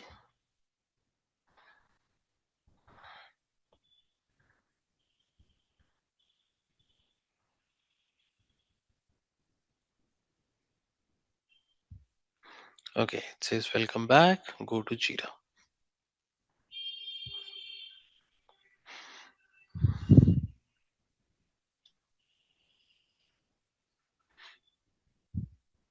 Okay, learners, I'll show you from scratch how a new project looks like in Jira. All right. So what do we do is we go to, let's say, where do we have an option of, no, this is something else. Where do I have an option of, let's say if I go to Jira over here, and do I have an option of creating a new project? It's supposed to be here for you, apps, plans, spaces. Recent. It's already showing me my recent ones. Just give me one moment. Where are they? Where is it that? Lalas, do you see a place which says new project? Anywhere on my screen, do you see a place which says new project? Anywhere you see it? No, right? So it's fine. Let's create a fresh one. All right. We go for software development. Over here, you will see learners, Kanban and Scrum. So select Scrum. You will use this template. You can select anything, team manage, or it doesn't matter over here. Team managed, just name. Let's say you will name this team mhm, beta zeta 4. All right, we have chosen Scrum. Next, learners, now you need to tell me one thing, that if you look at a product, let's say like Uber, okay, I'll click on skip. I don't need to add any team members. If I look at a product called Uber, do you agree when the product Uber was, let's say, being conceptualized, there were at least 100 features that could have come in, the founder's mind? Do you agree, yes or no? Just quickly type yes, no. That yes, Suryansh, even if I am supposed to do that, I can also think of 100 features in Uber, correct?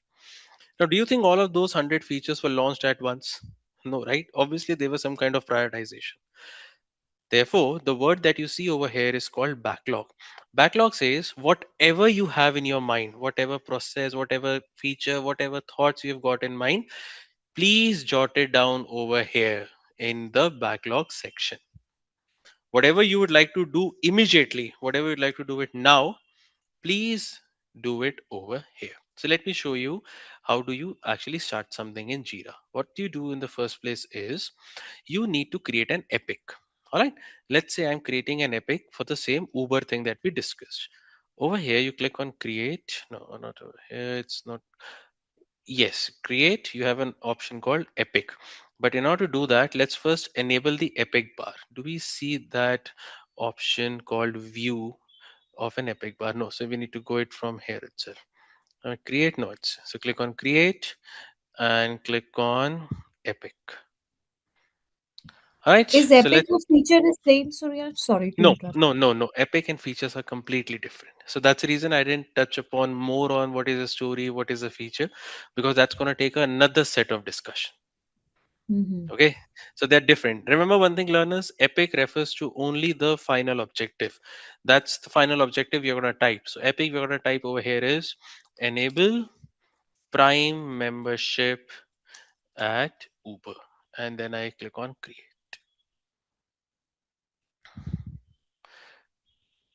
View epic. So let's say I get a chance to view epic over here. We've got this epic coming up ready. Now, earlier there used to be an option over here to enable epic panel, which I believe they have removed. There was an option over here which said enable epic panel, wherein we can see the epic, but right now I am not able to see that. No, they've changed the UI. Now let's start. You see story, I told you they are called stories, so select story, and we can just mention that have a button for booking. Then another story can be create a page for benefits. So let's say if we talk of only these two stories. Now, using this, I can assign an epic to them that they both work for this, and then I can start a sprint. I can set timeline 2 weeks, 1 week, and I can click on start. The moment I click on start, the sprint gets started, and you are taken. Just give me a moment. Hey, something changed. Just give me a moment. We moved something else. Spaces. This one. Yes. And we came from backlog. We are here at backlog. We came at a place called board. Now over here we can move whatever we have done. We can open any story. We can assign it to anyone who is added to our team. That's how simply how Jira tool works, because it's a huge tool in training itself. That's the reason, I'm not able to give you a demo. Otherwise I would have made you have some kind of hands on, but uh, seeing the time and what we are learning over here, a small intro is good enough for you to have a look. Okay, learners, look at my screen now.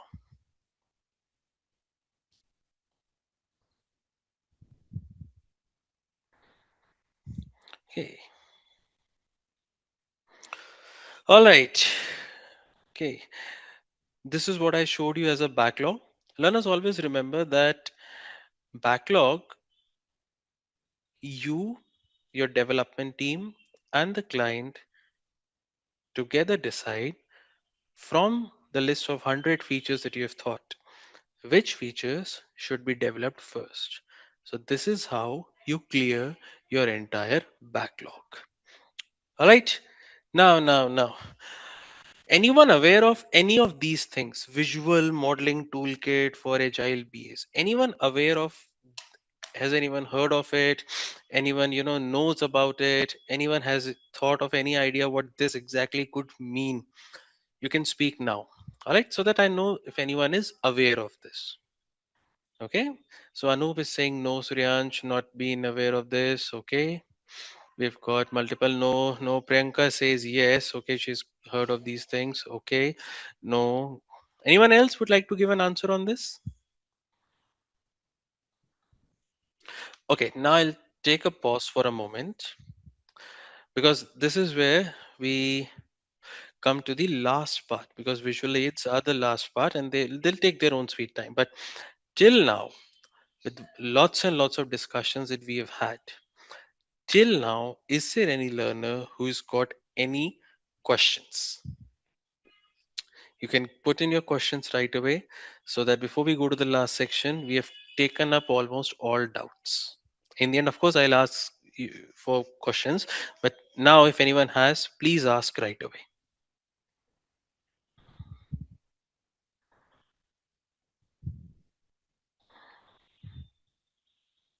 Anyone? Okay, so before we go ahead, you need to quickly type your name if you got some basic understanding of agile, your role as a BA in this entire thing. If you got some basic understanding of all of this, just type your name in the chat box, so that I know how many of us are up to speed. And in this way, we can now go towards the last part of the session.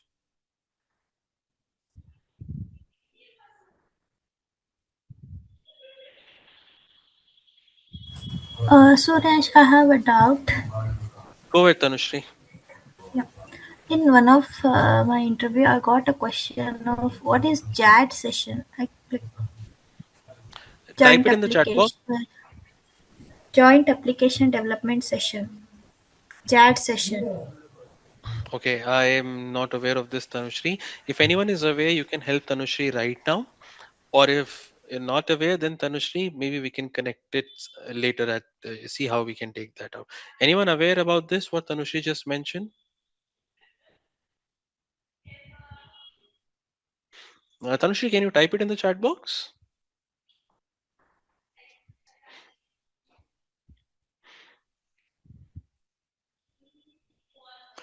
Okay, Tanushri, just type it in the chat box. I'll see if I'm able to, get some kind of an answer to it.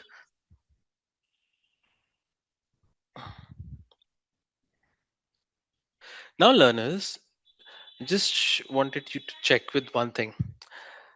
When you use Amazon, keep that journey in mind when you look at my screen share now. I'll just keep Amazon in mind, and then look at my journey. All right, here you go.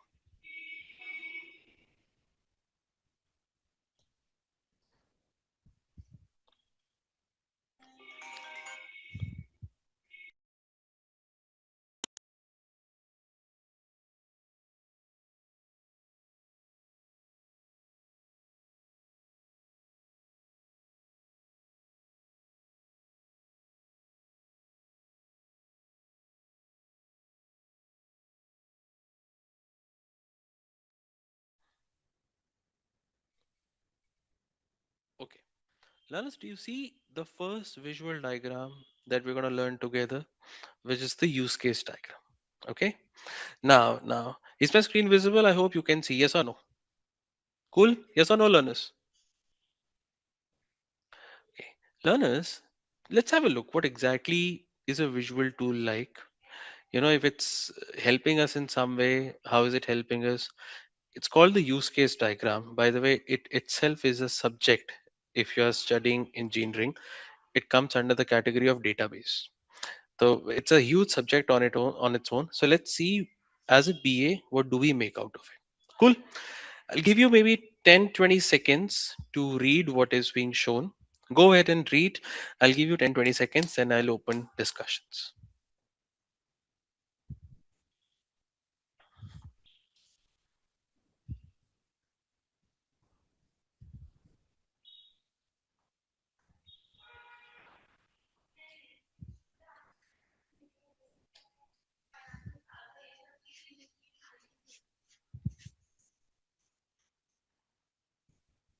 Okay.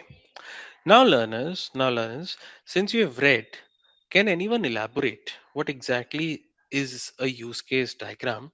And if it's helpful for us, yes. If it's not helpful for us, then how? Go ahead. Anyone can elaborate based on whatever you have read.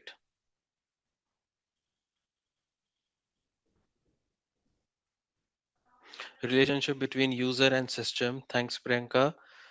What else, learners?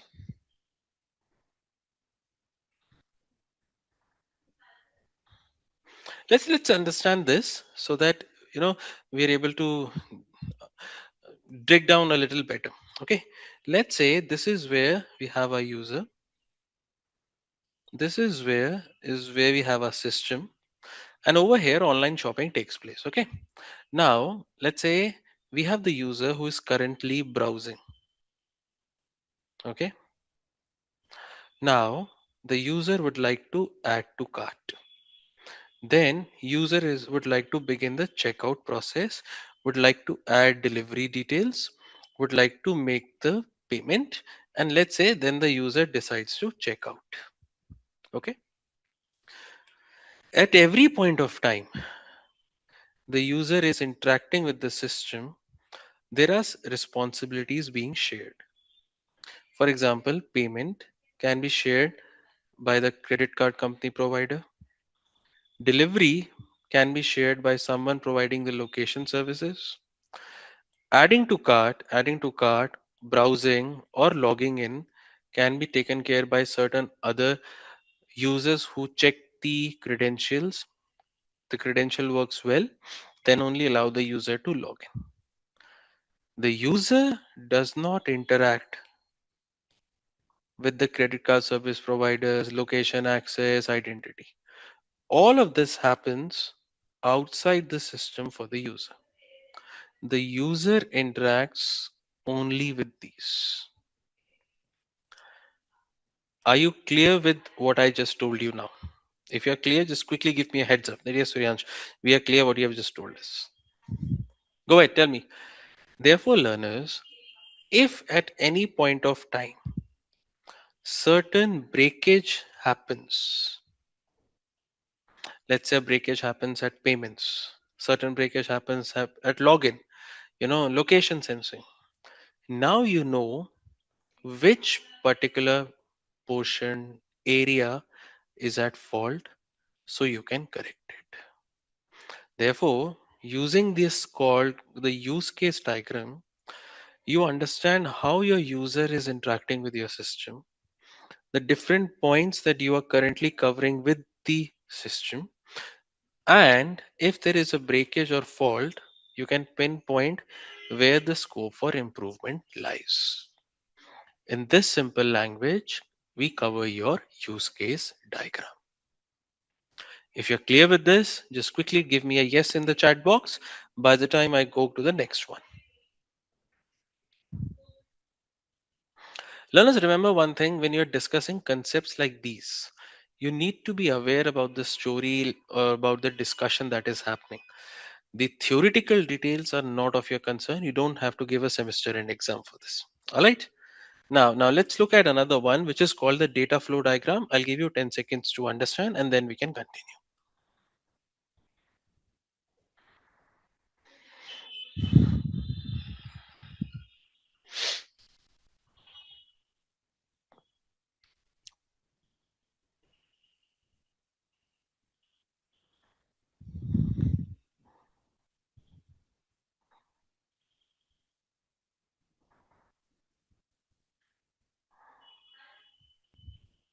Is flow chart or data flow diagram is same? Yes, yeah.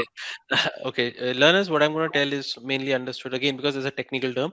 Shika, flowchart is usually created before you create the schema of a database, right, Shika?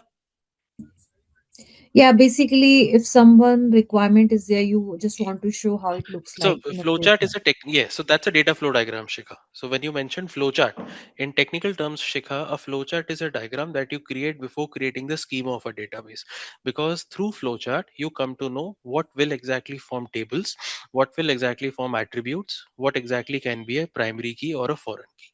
That's what you develop from a flowchart. However, when you are discussing the flow of a user, how it will happen, or maybe you are discussing what we're going to see now, the flow of data, what you are hinting at, this comes under data flow diagram. Data flow diagram is more of from the managerial perspective of different types of integrations and fault analysis. The flowchart diagram is mainly from an engineer's or a data DBA database administrator perspective because he has to create the database structure in the schema in the background. So that's a small difference, Shika. All the terminologies may look similar. No, I have drawn only flow chart, like Okay, data flow diagram. Basically, I'm right. not from technical background, Technical so background, right. yeah. Okay. Now, learners, didn't I just tell you that there Excuse me? happens? I'll just Yeah, come to you in just one moment if it's fine. Sure. Hello, who's sure. this? Sure, sure. Okay, sure, Priyanka.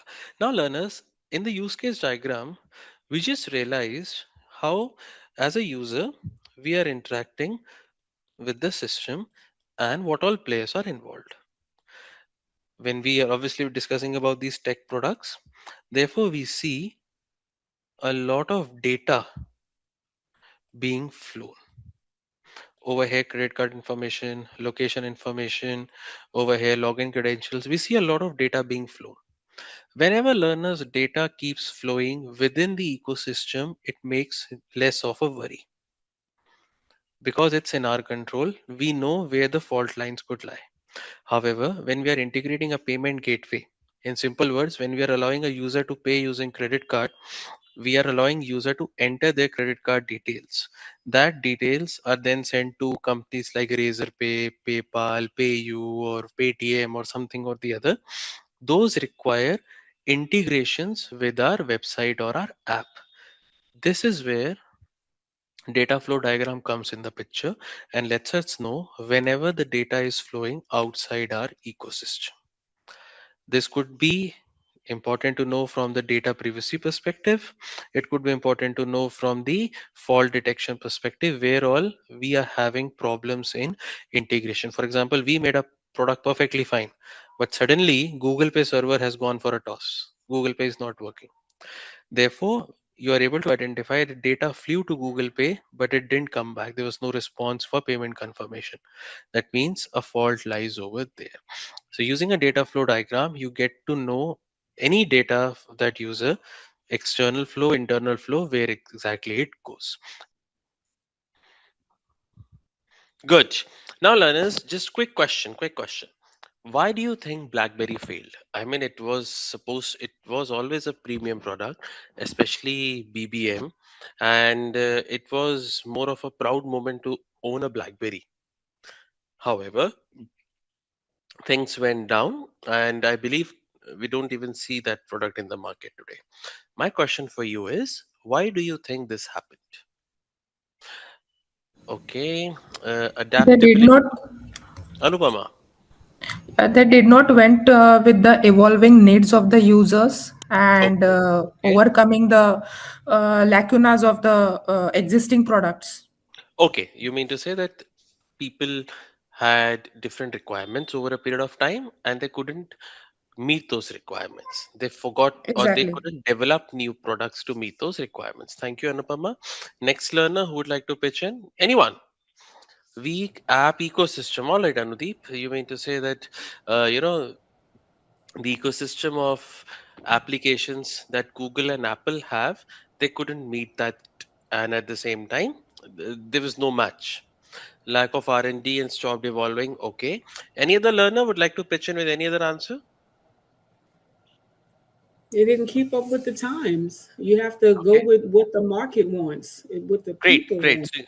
I Yeah. think one answer, what we all can understand understand is that they couldn't keep up with the changing times, right?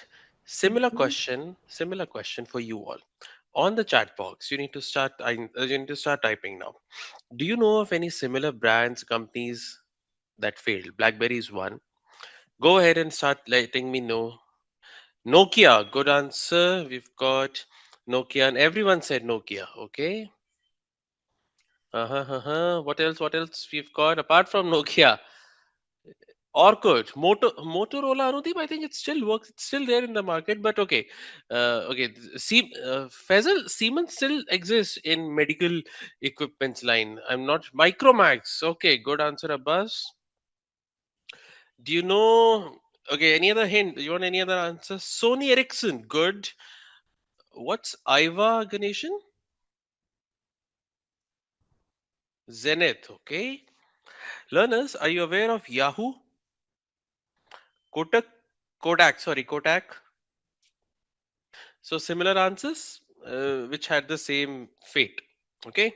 Now here we go, and this is what we'll be keeping as our objective for today. All right. Also, we'll be covering a project which will cover almost all aspects that we have discussed as of now. All right. One more thing, as and when where ChatGPT or any of these tools can be used, we'll make sure that we use them instead of any of the traditional approaches. Okay. So why don't you have a quick read at it in maybe 15 seconds?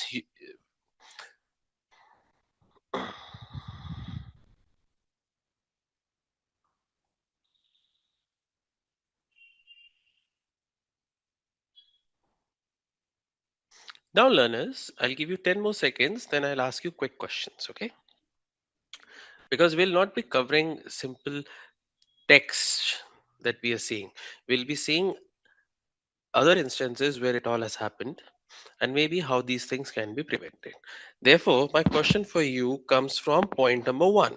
It says acquired products like Tumblr, Flickr without aligning them to a unified vision. Quickly give me certain examples wherein acquisitions have drastically failed for companies. As in, they may be even responsible for, let's say, the downfall. Go ahead. If you can think of any company making an acquisition that failed, but okay, let's say the company survived, or even the parent company also failed. Go ahead. Let's see if you can come up with certain answers. Acquisition. I can tell you one. In India, Kingfisher Airlines acquired Deccan Airways for a massive amount that led to some kind of cash crunch, and sooner or later, other factors pitched in, and the airlines had to close. So now tell me any acquisitions you are aware of that companies made and it didn't work out well.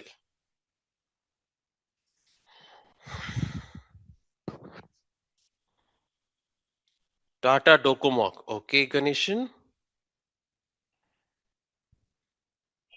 You can cover for Bank of America. Arnab, what acquisition did Bank of America do? Merrill Lynch? Arnab?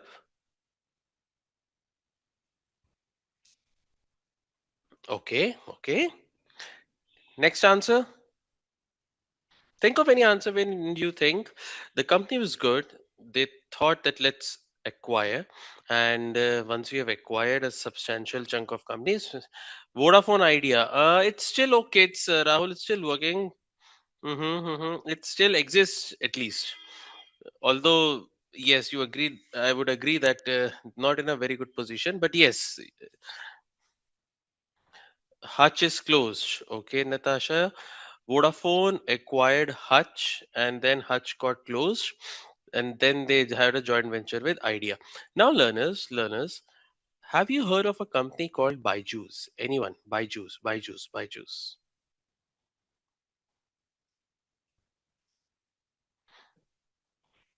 They had a huge spree of acquisition.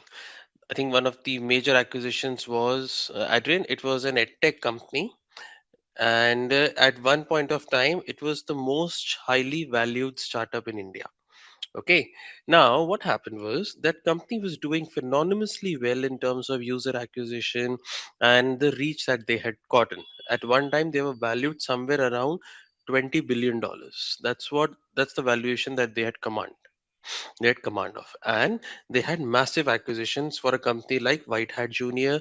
They acquired Akash and multiple smaller edtech startups. They had consolidated their position as an edtech leader in K to 12. That means from junior let's say nursery primary classes going up to class 12. So they had good hold over learners or students from this category.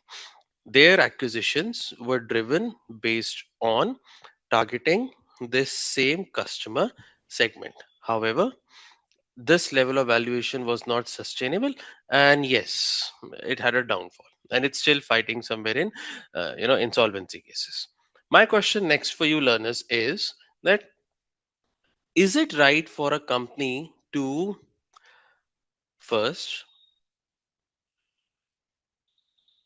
outsource, second focus on quick wins?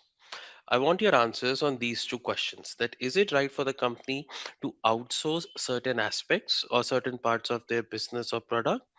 Second, is it good for company to focus on quick wins?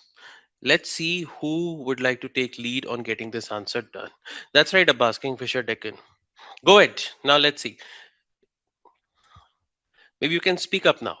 Outsource, yes, Rahul. Okay. Why? You need to give reasons, learners. That's the reason I'm saying you can speak up.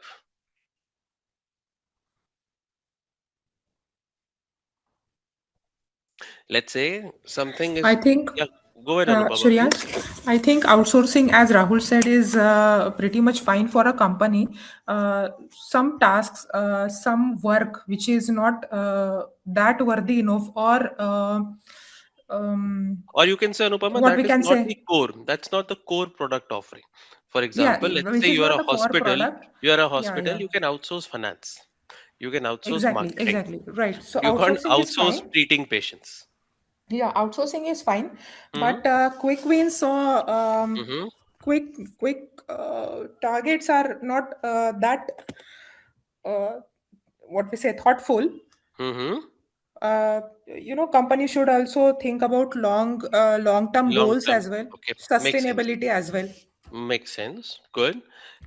I'll tell you both the areas when outsourcing. You've told absolutely fine.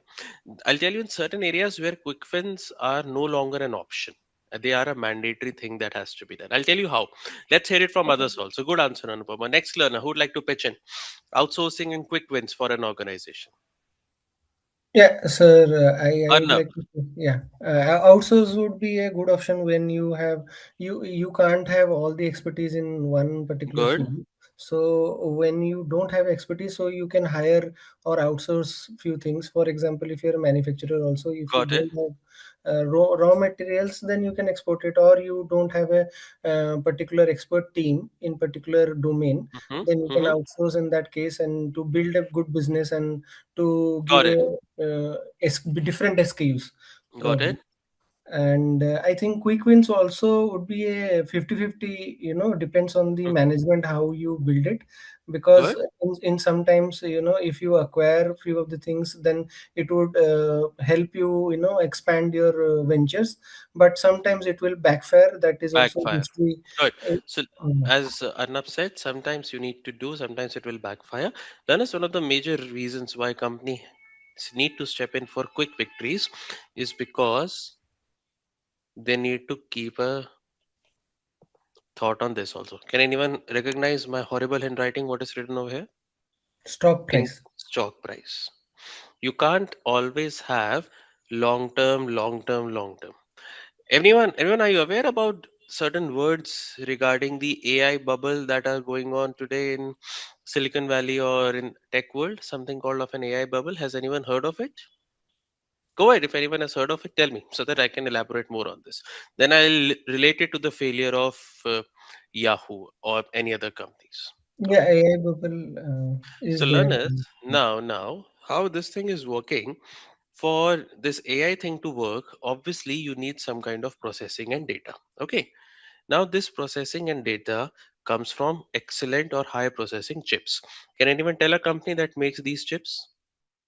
High processing chips or Nvidia? That's right, Priyanka. So Nvidia, these chips are used in data centers operated by cloud service providers. That could be Microsoft, Google, or let's say Amazon. Cool. Now, these are in turn used by platforms like OpenAI and other Gen AI products. This is the final user who is actually getting the benefit out of it. All right. Now you see, Nvidia starts investing in OpenAI. OpenAI starts using services of what do you call these cloud service providers. These cloud service providers in turn place more orders for Nvidia. So what they have formed is commonly called a circular economy. Okay, now in this circular economy, Nvidia CEO just mentioned that if we don't perform well, the bubble is gonna burst. Therefore, we need to keep performing well so that the bubble sustains. Therefore, learners, many a times these activities have to be done for quick wins, at least to justify your investments. They do make sense so that your stock price does not take a beating. So that's how quick wins are necessary. The reason why Yahoo and all companies maybe couldn't get through, one reason could be they couldn't align their quick wins, their outsourcing into one product. That's the reason. For example, today, if you look at Google, all products of Google are aligned to your one Gmail ID. Do you agree, learners? Yes or no? Yes or no? That using one Gmail ID, you can use all Google products, and they have a very what do you call straightforward alignment. Gemini, Gmail, YouTube, everything you go, they have aligned it perfectly fine with whatever services or products you're using of Google. That's the reason, despite making multiple acquisitions, many of them which could have gone. By the way, YouTube was also an acquisition, Maps was also an acquisition. They were able to align it well with their product strategy. That's the reason Google could survive. The same thing didn't quite work out well for Yahoo. Are you clear, learners, with these stories? If discussions, type yes in the chat box if you're clear, so that I can go on for the next part and maybe we can ponder more on this question. Sir, I have one question. Go Kingfisher ahead, and Arnab. Deccan, I saw in the chat that Kingfisher and Deccan was a failure Hmm. acquisition. But Hmm. I think I know I differ from this, that when this merger happened, that time Hmm. that was working fine and Kingfisher was able to Good, good. establish Now, them. now, now, learners, Arnab has got a very good question. Arnab says, Suryansh, when Kingfisher acquired Deccan, this worked very well for Kingfisher. Okay, I'll take 1 minute, learners, to tell you what exactly happened. All right. Kingfisher, that time in India, there was a rule called 520, somewhat similar to this. It said that if you are in service for 5 years minimum, then only you can fly international. Otherwise, you cannot fly international, and international routes are always more profitable for airlines because in foreign countries, especially like Middle East, price of oil is less. Fuel, you save on fuel. So that's the reason companies crave to go international. Okay. Kingfisher did not have 5 years and they did want to scale to international routes. So they said we'll acquire Deccan because it already has an international flying license. Arnab, the whole problem came to only one aspect: price. They overpaid because obviously they didn't have any cash problem that time. They overpaid to purchase Deccan and still they were going fine. However, they had to lose a lot of cash. The moment they lost cash, oil prices spiked because of 2008 2007 recession. Once that happened, they didn't have enough buying power. And that time, bank support also was not there. So multiple 3 4 kind of factors pitched in at the same time, and that's the reason it failed. So the product was fine, the product aligned with the strategy was done well. However, the price that was paid uh, could not sustain the organization. Make sense, Arnab?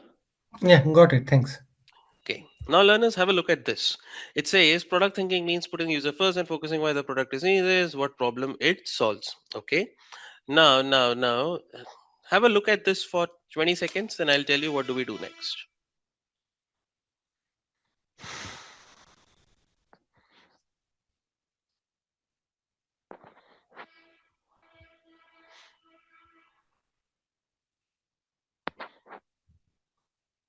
Just have a look at this, then we'll cover one company after another, and we'll see, are they keeping, let's say, users' requirements, or are they innovating as and when they keep on growing? Then we can discuss. If you have read this till now, please type Y in the chat box.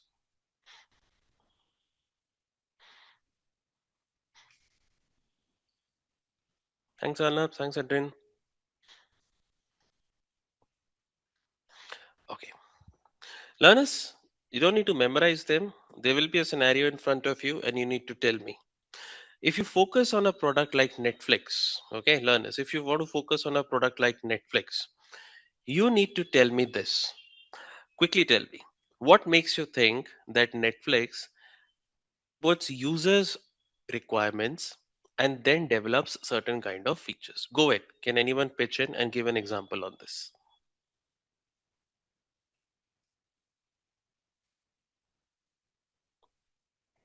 Go ahead. What makes you say that Netflix? Yes, we understand. They've always, whatever features they've got, they've always put in. They always keep. They always kept the user requirements, and those problems are being solved through new and new features. Go ahead. Go ahead. If anyone could like to pitch in. I think, sir, in Hmm. Indian market they have reduced their prices accordingly, like Good. Good. compared to the Good. American market. Good. Good. Good. So That means they now realize. Excellent answer, Anna. That means in order to be competitive in the market, they've reduced their prices so that they can have a good reach. Excellent. Next learner.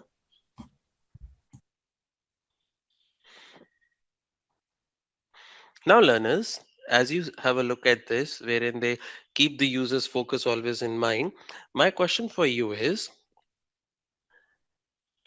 over here, could you tell me some of the development features that you have seen on Netflix, or you've always noticed that these features have been there on Netflix, that ensure that the feedback that I am giving, this particular feature is evolving based on that feedback?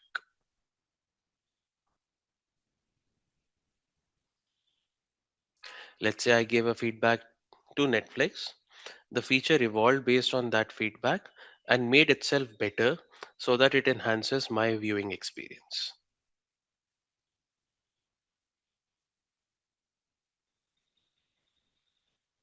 Watch list. Excellent, Rahul. That based on my watch list or based on my previous viewing history, you're able to recommend me. Your recommendation is able to give me answers, give me shows that I can watch. Now, learners, here's an interesting thing that also has happened recently, which is again a part of how you keep on changing your how you respond to your users' requirements. Let's say today, Arnav, he's made a, he's, let's say, director. All right, Arnav. Now you plan to launch a new film. You plan to launch a new movie. You approach Netflix and this is the script. The movie will be released in 6 to 8 months. Would you like to buy the rights right away? Let's say Rahul. Rahul, you're there on the call. All right, Rahul. Now, Rahul, you say you're Netflix and you say sure, I'll buy it. Now, Arnab says since I've got two of the biggest celebrities and the best supporting cast. Script looks tempting. What would you, let's say, recommend for the price? Earlier, how it used to work was based on the sharp value and the previous history and all what they would do. Rahul would quote a price, and at this price, the deal would be locked. Now, if Arnab's movie went to box office or to cinemas and it performed pretty well. I mean, it became, let's say, the revenues crossed more than the expectations. Pretty well. The Rahul still is lucky that he got the deal for a lesser price. Vice versa, Arnab had this box office blunder. The movie collapsed, went completely flop. But Arnab is still happy that he struck the deal before with Rahul, and the amount has already been done. So this was how earlier things used to happen. Now, the way Netflix and other companies have evolved their payments, they say that the amount of the deal will be decided now on box office performance. How your movie performs in theaters will pay you accordingly. So that's again how you keep on changing based on how the market is also responding. If you're clear with this story, learners, just type your name in the chat box so that we understand how different teams or different payments, even how do you make payments to your vendors, those also evolve as and when things keep on changing.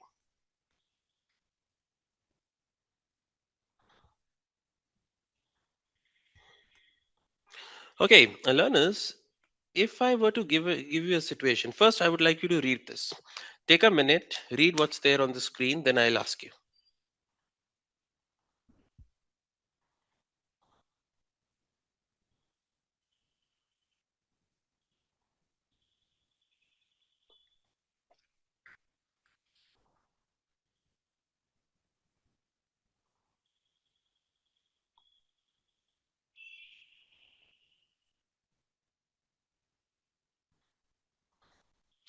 If you have read this, learners, just let me know by typing yes. That yes, Suryansh, you have read this.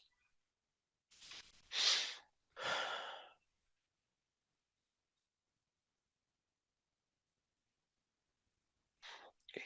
Learners, before I go on and cover companies like Amazon, Netflix, Spotify, let me ask you something. If I consider, you know, if let's consider a company like Google, okay? Can I say this? Maybe you can correct me. Can I say this that if this is internet, okay, the gatekeeper is Google. That if you want to enter internet, more or less you will enter through Google only. Do you agree with this? Yes or no? Be it your anyway, with your operating system or anything. That Google comes out as an entry point for you to internet. Now, please suggest, and this is open. Now, this is what you have to answer. Please tell me how different products of Google, Gmail, YouTube, Maps, Gemini, News, Classroom, how all of these products fit in the picture of business strategy of Google. Let's say the strategy of or the business strategy of Google is to be the gatekeeper of the internet. Whatever happens online, I am the one who should be the one controlling it. So I control the entire ecosystem, either that's through Android or whatever ways, or maybe through my what do you say search engines. It's all up to me.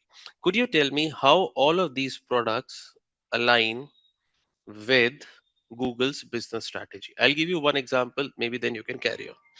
Let's say Google has multiple products, okay? Now, now all of these products have one common thing. That is that that anyone can use these products free of cost. At the same time, there is a paid version to it.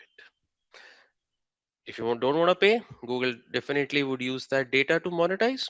If you pay, Google will use your data plus the fees that you have given to monetization. Therefore, Google says, I am a data hungry organization, and all of my products with their free versions fit in this category. So now go ahead, give me another example where you think that Google's product, all of these products, fit with the business strategy of Google. Go ahead. Maybe you can take up one particular product's example and then speak. I think, sir, the search engine of Google always Mhm. create the demands that people always should go for uh, the first thing people go search in the internet should be Google search engine, where they will be getting lot of requests and links, which will Mm-hmm. help them solving the problem. So that way they have created a significant Good. market. So they've created a product. No problem. No issues. Whatever you'd like to do through internet, you will always be entering through the Google search engine. Now that search engine can also be, what is the new search engine? Earlier it was a Google search engine. Now what is it? Through which Google wants you to enter the internet? Go ahead. Any guess? It's not a search engine, but this is what Google also promotes. Edge is not of Google. So now you see most of the answers. The first answer that you see is Google Gemini. That's what they put forward even when you do go for the search engine. So makes sense enough. Next learner, next learner. Any other learner would like to pitch in with another example on this?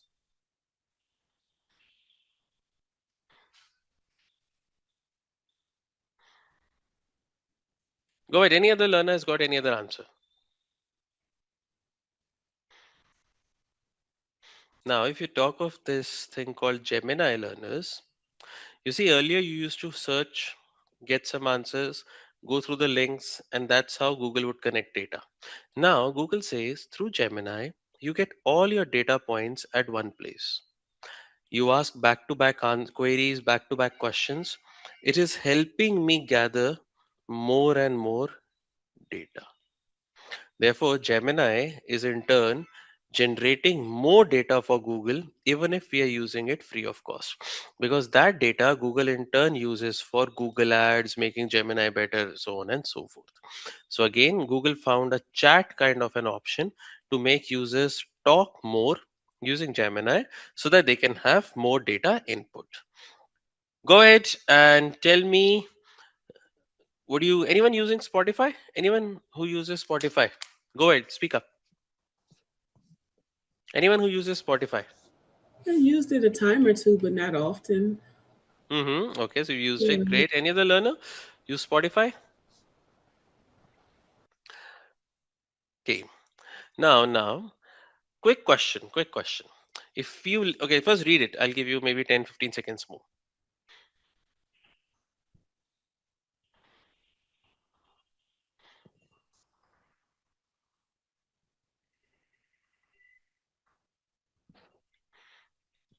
Okay, then we go to this one.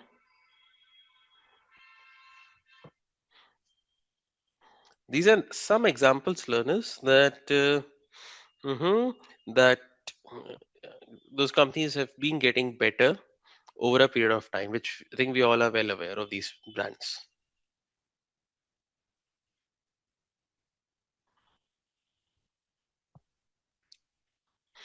Okay, now just give me one moment. Okay, have a look at this, then we'll discuss further. How will your product decisions impact the company? There are measurable areas of impact, and every feature or product improvement should contribute.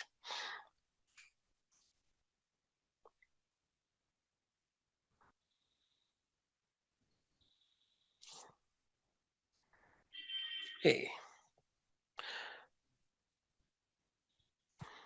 read this, then we'll come to our discussion points. Okay, I'll give you 1 minute, 90 seconds or so to read this.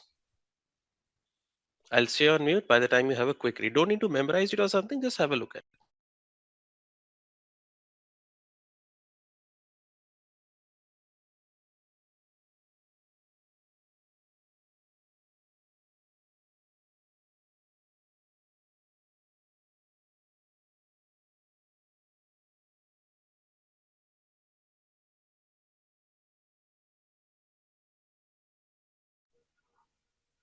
Okay, if you have read this, just quickly type yes in the chat box that yes, Suryansh, we have read this.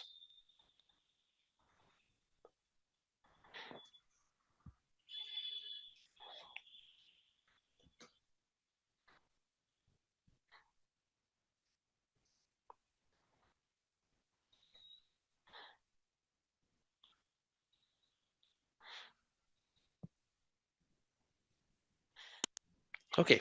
Now, learners, I want you all to participate in this. Okay. The reason why I'm saying is because this entire thing will be taking different categories of examples so that you all can understand all of these concepts better. How many of you have seen any local small store near your house?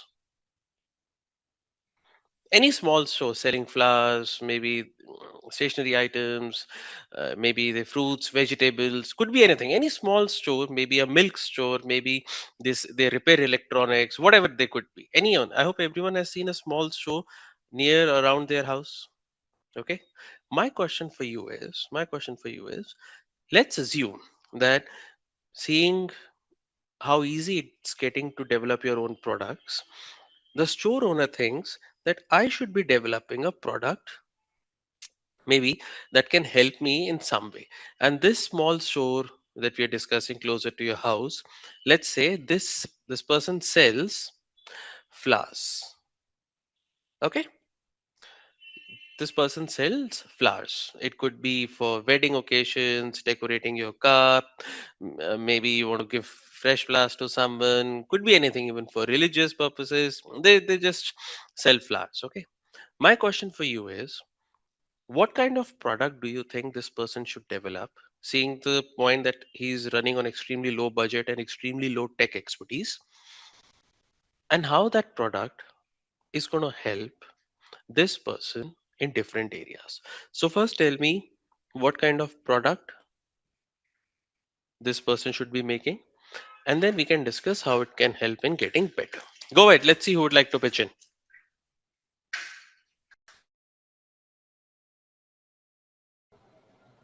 Try to get a website for one, like a simple website telling about the store, showing different products that they may have and offer to try to get local interest in Good. them. Let's say we are looking. Business. Let's say good. Let's say we're looking at a very small, simple website. Maybe that enhances what. Let's say what we're discussing at is the brand appeal, right, Adrian? Let's say you develop Mhm. more trust in that brand, right? Yeah. Good. So learners, according to Adrian, we can work on building brand trust, right? Good answer. Next learner would like to pitch in on this.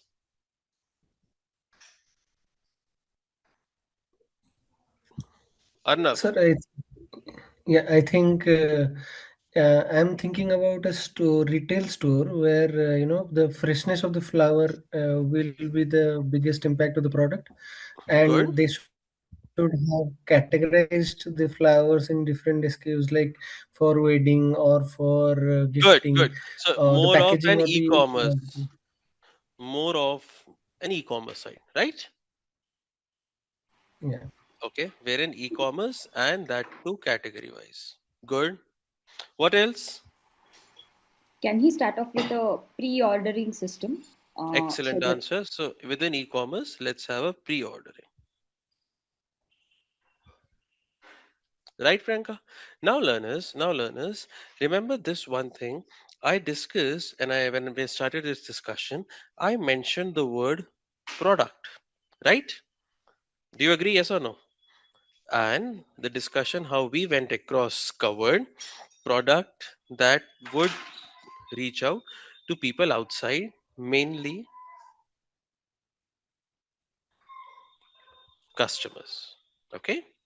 My question for you is, think of a product in which maybe the end user is not the customer.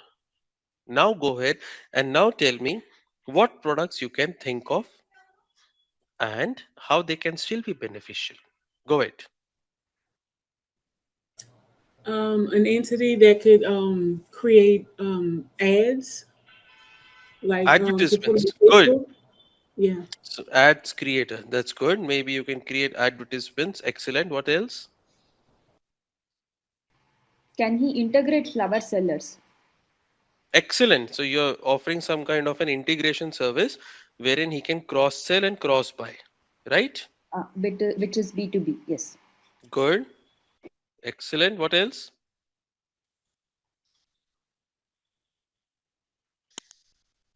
Anyone else think of something apart from the customer facing, what do you say, platforms? Tourism. Thelma, elaborate more. Yeah, like basically we'll have Indian operators here where like from in a set of people from here will go to a US tour. So basically we will just be in between the US agent and the customers here. But we are selling flowers. No, sorry, I didn't understand. We are a small shop selling flowers, fresh flowers. Okay, sorry. No problem, no problem. Any other learner would like to pitch in any other idea on this? Transportation, Excellent. So maybe something to track transportation.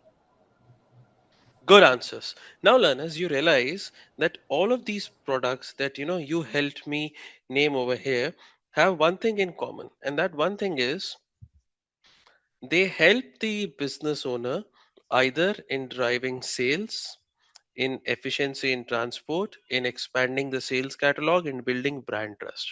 Therefore, the products need not be, even for a small retail shop, pertaining only to e commerce. They can cover all aspects. For example, in India, we have this product called Zomato. Okay. Now, Zomato app is for us to order food. However, after realizing and working with restaurant owners, Zomato realized that we can have another product which will take care of supply chain of restaurant owners, wherein restaurant owners can order raw materials directly from that platform. This led to another revenue stream, of course. Therefore, learners, coming to back to this point, these are different areas in which those products can help your business outcomes. Have a look at this. We're talking of Nike, then we can start.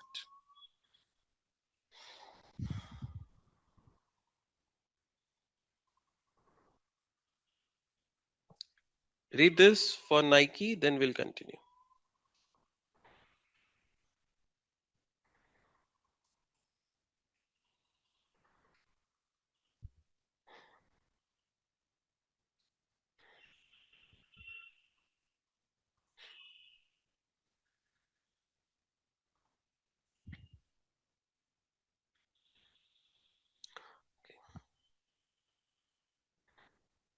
If you have read this, learners, now tell me what would you do in this scenario that you're noticing as Nike brand that your customers, okay, your customers, they are now switching more of to social, more of to influencers, newer newer brands that are more what you call D2C. You're seeing that your products are still good, but the connect with your users is kind of missing. You notice these aspects. Please suggest in this kind of a scenario what should be your action points. Competitor studies. Good. Now we have Anupama saying that Suryansh, let us study first what competition like Adidas is doing. Right? Or maybe let's study what Reebok is up to. Good. What else can be done? Try to get Go ahead. customer views on it. When they come into the store, have maybe do like a survey or post out surveys Good, to good, see good, good, the interest. good. So ask your customers more what exactly, what they're doing or what they're referring or how their buying habits are changing. Okay, great. What else? Yeah. Scalability of our business. Okay, so now they've analyzed that, Anupama, they've analyzed that because of these concerns over here highlighted, the sustainability of our business is in danger. Not because of the product, but because of the word called connect with the customers. This is what we have got from our study, everyone. Arnab, over to you. I was saying, sir, giving discounts on the premium products to attract who are already gone to the. Okay. So they said discounting is one thing we can go. Now, learners, if I were to ask you on how do you work with the problem of connect with customers, Social How media do you think? campaign, Social media. Okay, one is social media. Okay, what else? I think advertising. we should have a connect with respective those all the shops which Nike has, and create Good. a kind of a web network so that they can reach out to the customers and their feedbacks, because it has to be kind of a web where all Got the it. feedbacks has to come to one Good. center point, and based on Okay. that the data can be derived. Okay, so develop kind of a data repository wherein all data flows so that you can make your decisions better using this data repository. Right, Omkar? Okay. What else? What else? What else? What else You can you could think probably of? have like local events, and then once they come, have them sign. Like they have like the sign up cards, and you can collect data that way and ask them certain questions Good, on those good, cards. good, good, good. So let's say local events for better connect. Good answer. What else can be done?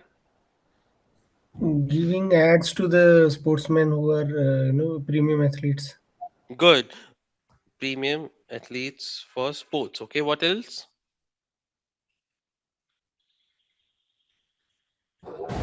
Can set up a store in a mall, like wherever often the people goes Good, for good. So weekends, so that they can excellent, cover the excellent. people often. Look for latest areas of shopping domination. Yes or no? Let's say if it is malls, it is high streets, or whatever it is. Good answers, learners. That's how you work around and you get this thing started. Good. Now, learners, look at this second app, the second point over here. Nike Running Club offered workouts guiding. Have a look at this point, second point itself. Rest all points you have told very well. Okay. So, launch mobile apps. Look at the second point, read it. I'll give you 10 seconds, then we'll continue.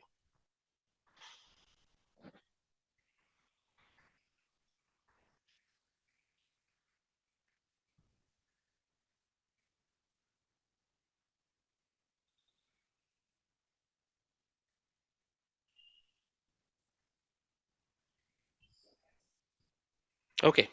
Learners, quick question. How many of you have used, if yes, no, just type in the chat box. How many of you have used Nike Run Club or Nike Training Club, any of the digital platforms that Nike has to offer? I have personally used NRC, Nike Run Club. Okay. So anyone who has used it, yes, no, just quickly type it in the chat box. No, no. Okay, no. Learners, how this product simply works, you can Google it, you can download it after you have done with this session. It is just a running track app. It tracks your speed, your path, calories burned, you know, steps and all, and it gives you an analysis because if you have been running for quite some time. Okay, and it also compares with other runners who are nearby your geographical location. That's how NRC works. So this is another way wherein they're using it to connect with.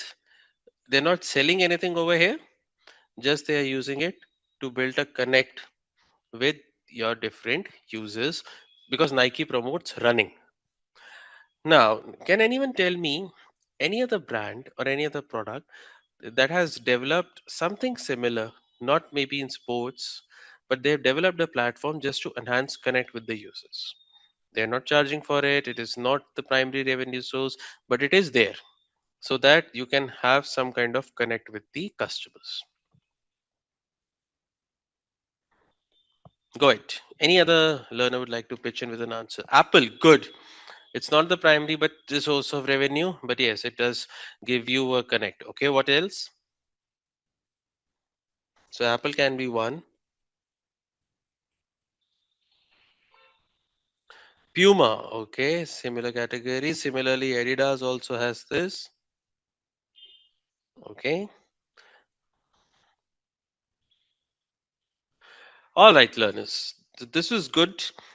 This is good discussion regarding Nike. This shows the impact that this thing happened. And now, remember, learners, two things that we'll discuss now. Okay, I'll be very straight on this. One is your product, and the other is your business. Okay, This thing is called the product thinking canvas. Both of these things, they'll tell you how to do it. They'll tell you, these are the considerations you have to make, so on and so forth. This was how things were supposed to be done few years back. Can anyone guess if you were to get this thing done today, how would you do this? Arnab, yes, CSR can also be considered. Adrian, yes, auto industry has developed these platforms. Good. Go ahead. If today you were to develop this product thinking business canvas, how do you do that today? Go ahead. Anyone can answer. I just start by collecting data. Uh-huh, uh-huh. I'll give Okay. you a very simple, I'll give you a very, that's what you do when you enter an organization and all, okay? But for learning Mhm. purpose and how do you start getting this thing done? The best way to do that is explain your idea to a person called ChatGPT. And this person is going to give you the starting ground to develop this product thinking canvas and business. In this way, you need not begin from scratch. Based on whatever inputs you've got from here, then you can make changes with your survey, with your research, and all of those things. So you Okay? can brainstorm with Chat GPT and it'll Say it help again, you. say it again, say it again, Adrian. You can brainstorm with Chat Exactly. GPT We'll and do it'll that. help We'll do you that. We'll formulate. do that. Yes, we'll do that. We'll do that Okay. also. Okay. Okay, learners, have a look at exactly this. What Canvas is, why do you need that? It's a strategic blueprint that helps business analysts drive clarity, collaboration, alignment, helps BAs get diverse input. Just read this quick.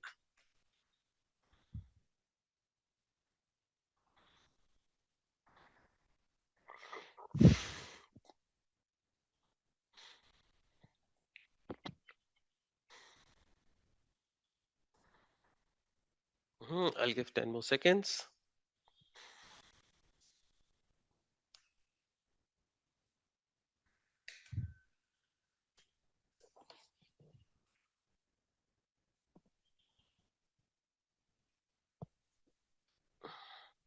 Okay, it's organized in 3 zones, each addressing a fundamental aspect.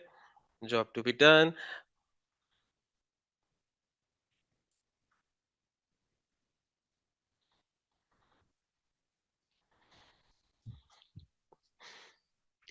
Just have a, don't read in detail, just have a look at these section parts. And here we go. Learners, this is what you will be doing now. Okay, all of you take 20, 30 seconds, not more than that. Think of a very simple idea that you have in your mind for developing your own product. That could be, let's say, I want to develop a hyper local e-commerce platform. That could be, let's say, I want to develop an instant messaging platform, which focuses on more of business communication, something like that. Just think of any random idea. It could be a new idea, it could be an already existing idea from the market. Just think about it and mention it in the chat box. I'll give you 20 to 30 seconds to do that. All right, hurry up.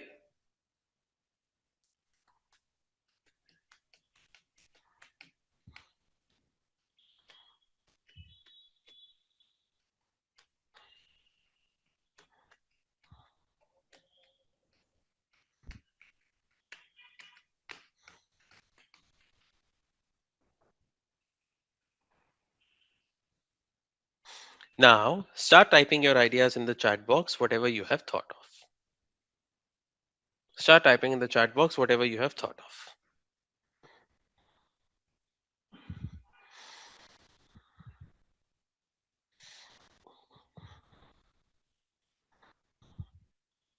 MSME bag manufacturing company which collects waste materials and recycles. It's absolutely fine. Waste manufacturing company. Thank you, Arnab. Next learner. Thank you, Arnab. Next learner. Hurry. Think of any of the ideas that you have in your mind for a product development. Go ahead. It could already be an existing product in the market. It's fine.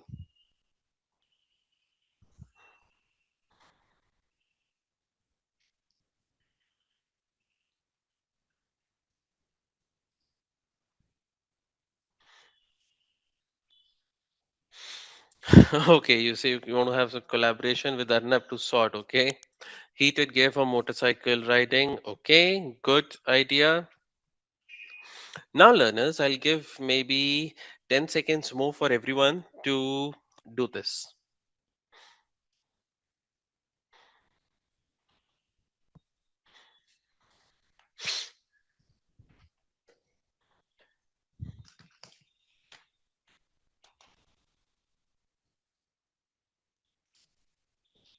Based knowledge sharing website based on age group. Okay, makes sense.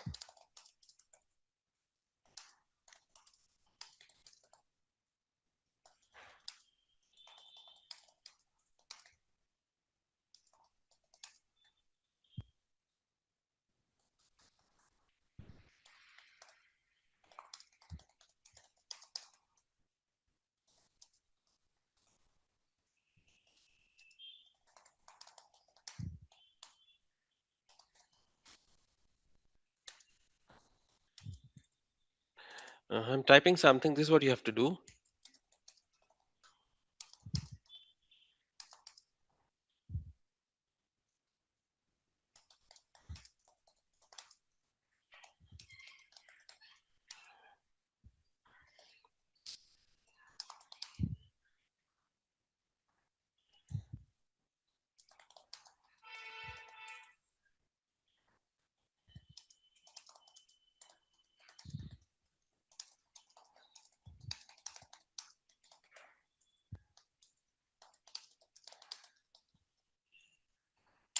Do this, learners. Do this. I'll give you a couple of minutes to get it done. Just elaborate your idea to ChatGPT in about 100 to 150 words. Once you have done the elaboration, ask ChatGPT to give you a product thinking canvas. The canvas should have three zones, as you can see on my screen. You mentioned three zones. That three zones are user first, job to be done, and output. Then mention section names within each zone and guiding question within each section. All right. Maybe you can take a screenshot of this and paste it in the chat GPT, telling chat GPT this is the structure of the canvas you want. Now, chat GPT will give you a canvas, a product thinking canvas based on exactly this, what do you say, exactly these parameters covering your business or your product idea. Hurry up. I'll give you a couple of minutes. If anyone gets confused, let me know. All right. By the time, what I'll do is I'll also do this side by side so that you can follow on my screen as well.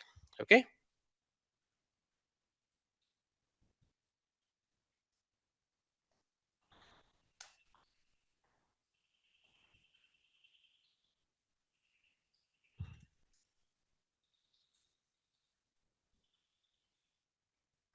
Let me know if you can see my screen. We'll take a couple of minutes, or maybe 5 minutes to get this entire thing done.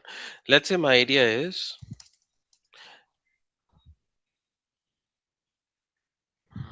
Learners, my screen is visible? Yes or no? Okay. Yes, it's visible.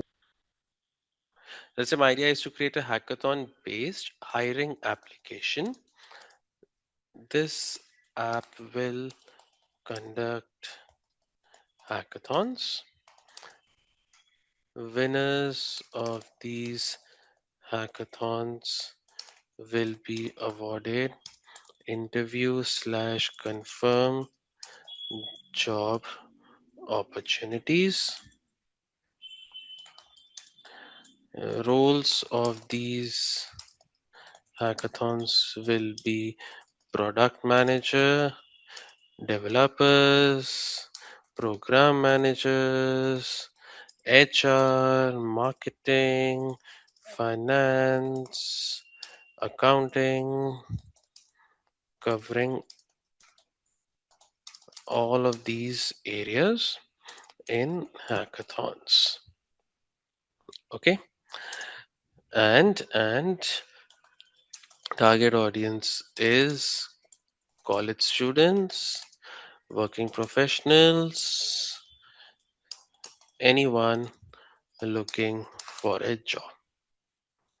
Okay, create a product thinking canvas based on the screenshot attached. Okay, That's what we'll be doing, learners. Let's see. I'll just quickly attach the screenshot, and then we can work. By the time I'm doing this, if you have done, if you can paste your answers, we'll all have a look.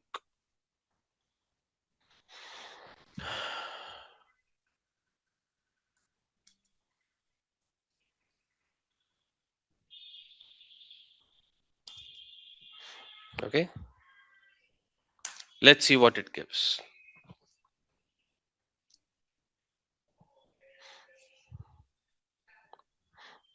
Okay, so you see, you don't need to type all of this from the very start. It is already covering all of these categories on your own, as you can see on my screen. I'll wait for maybe 1 or 2 minutes more so that all of you can come up to the speed. And if anyone has any doubts, you can ask straight away.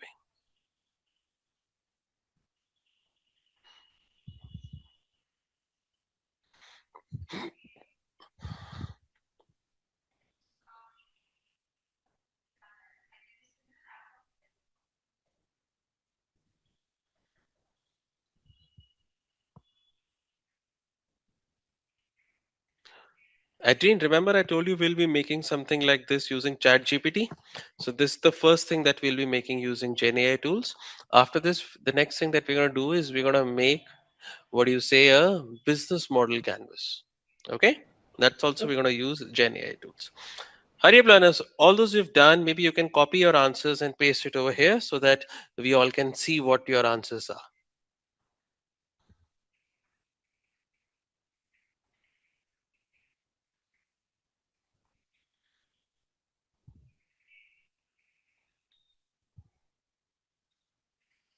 Sir, what are the three zones? Can you please repeat once again? Sure, what I'll do is I'll share my screen again, or maybe you can take the screenshot then. Okay, just give me one moment. I'm sharing my screen.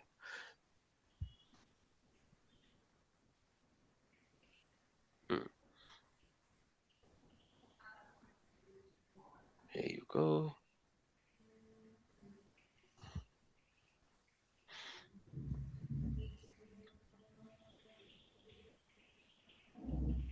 Maybe you can take a screenshot now, and then you can follow this.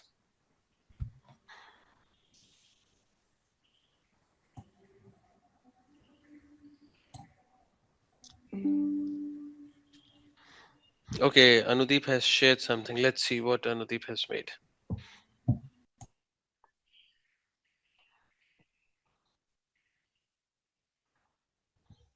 Good, Anudeep. You see, for you also, it's getting. All right. Thanks, Anudeep.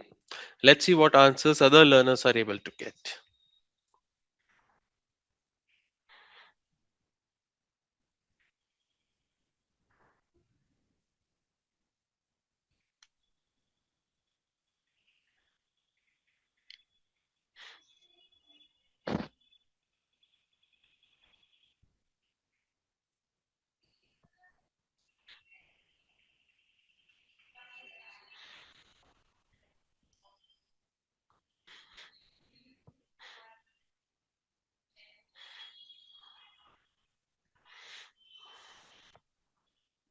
Hurry up, learners. Anudeep has already shared. Let's look for other answers as well. Thank you, Anudeep. Maybe Praveen, Sai, you all can also share. Anupama, Omkar, Sumedha, Arnab, Rahul, Abbas, Priyanka. Shikha, are you there on the call today? Shikha, Adrian, maybe you can also share so that we can all have a look some of the product thinking canvases you have made.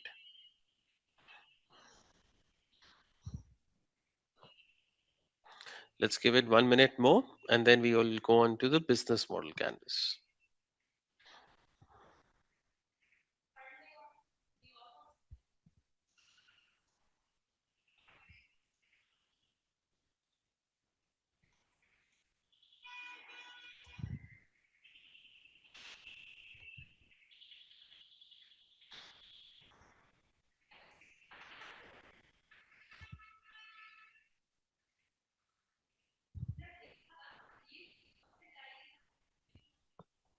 Okay, learners will take a pause over here and I want you to focus on something like this: business model canvas. Have a look at this. I'll give you a minute to read, then we'll continue.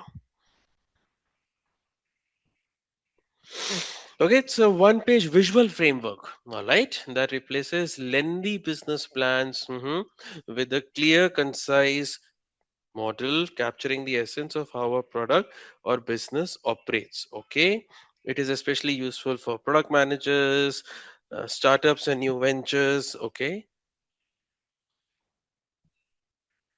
innovators and designers solving business problems. hmm Let's see what exactly we are going to work over here. The 9 building blocks are this.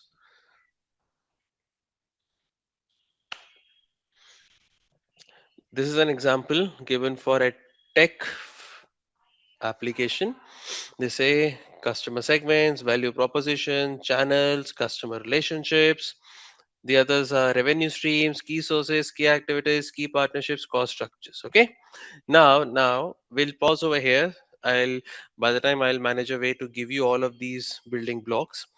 In order to do that, learners, in order to do that, you need to help me out with this thing. I'll give you 1 minute's time. Think of a business idea. Let's say you're thinking of a startup. Think of a business idea different from the one that you had thought earlier. Okay. And now paste it in the chat box. By the time I have pasted all the building blocks for you in the uh, chat box. Hurry up.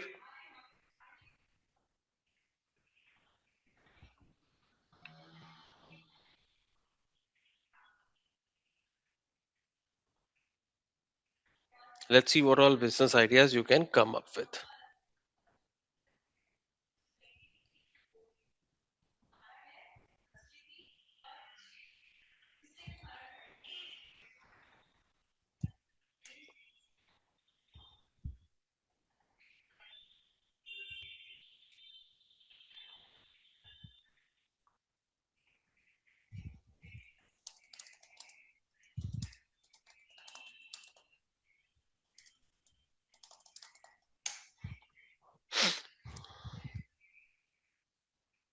Okay. Hurry up, learners. DSA channel for loans and insurance buying. Thanks, Faisal. Good. What else?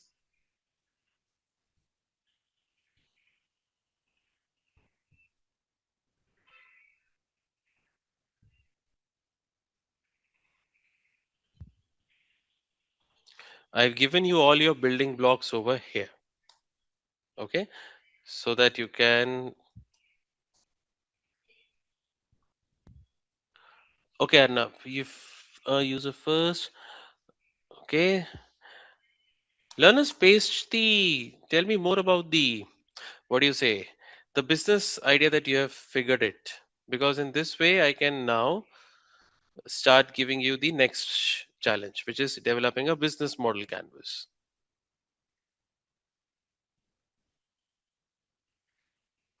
These are the blocks that you will have to keep in mind. Now, the idea, whatever you have thought of, explain that idea, do the same exercise with these building blocks. So ask ChatGPT that this is my business idea, elaborate it, and then ask ChatGPT to give you a business model canvas covering these 9 building blocks. Okay.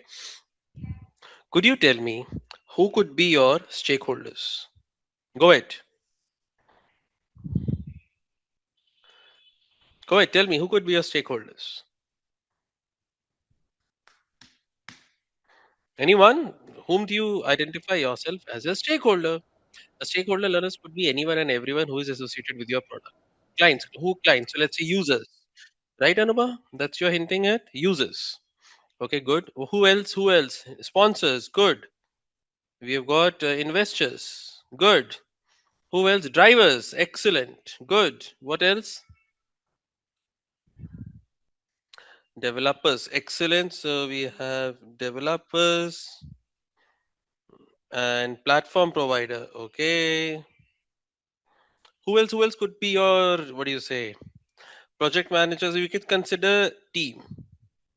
To be precise, employees could be considered as your stakeholders. Okay.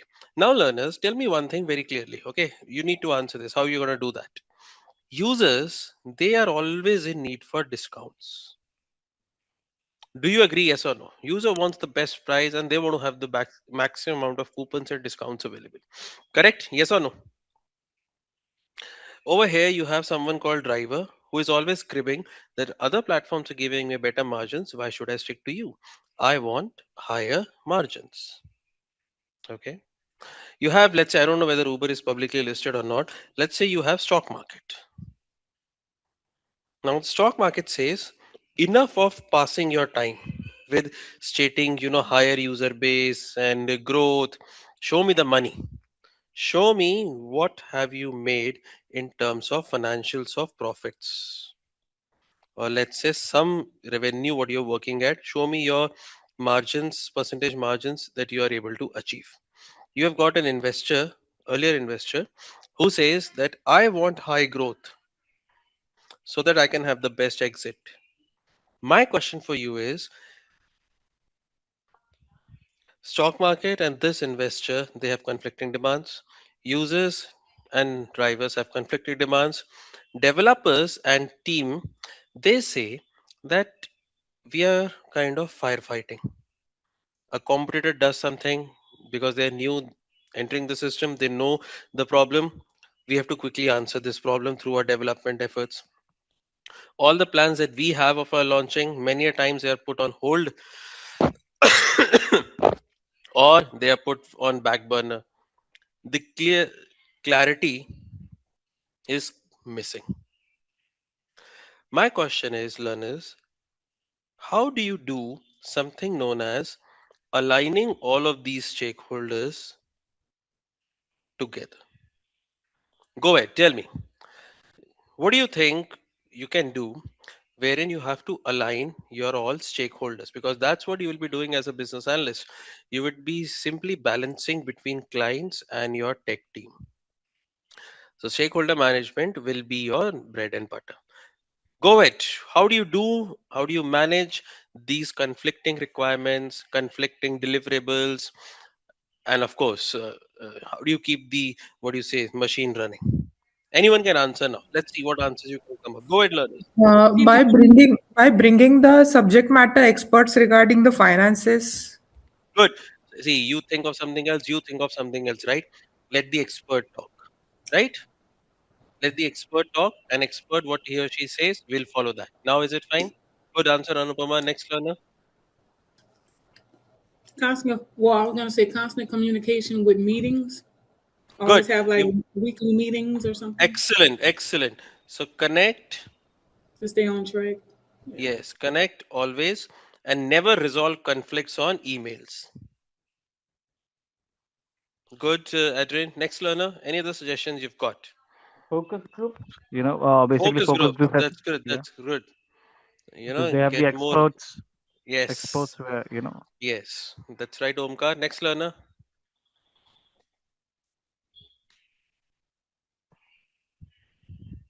Any other answer anyone has on how do you align stakeholders together? Okay. So learners, another way, or how all of them get aligned together. Do you agree that all of them have some kind of personal objectives that have to be met? Do you agree, yes or no? And many of times those personal objectives are based on finance. Let's say it's employees look for better appraisals, better promotions and hike. Majority of time these are related to finance.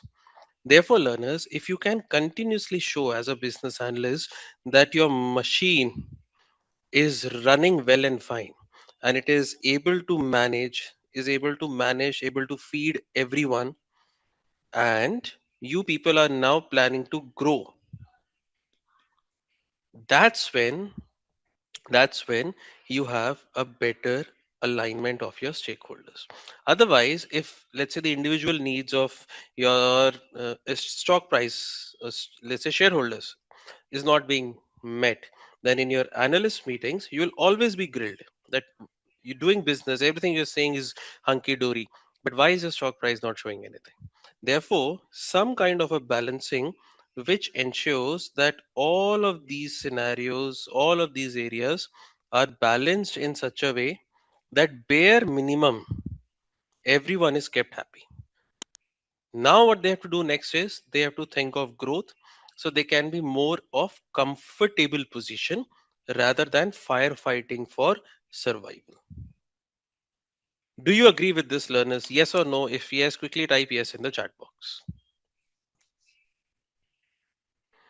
Therefore, learners, when as a business analyst you deal with these kind of stakeholders, conflicting requirements, just ensure that no one, or to be precise, you don't use words upfront like no.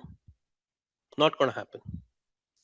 This thing comes only in the picture when all other methods are exhausted.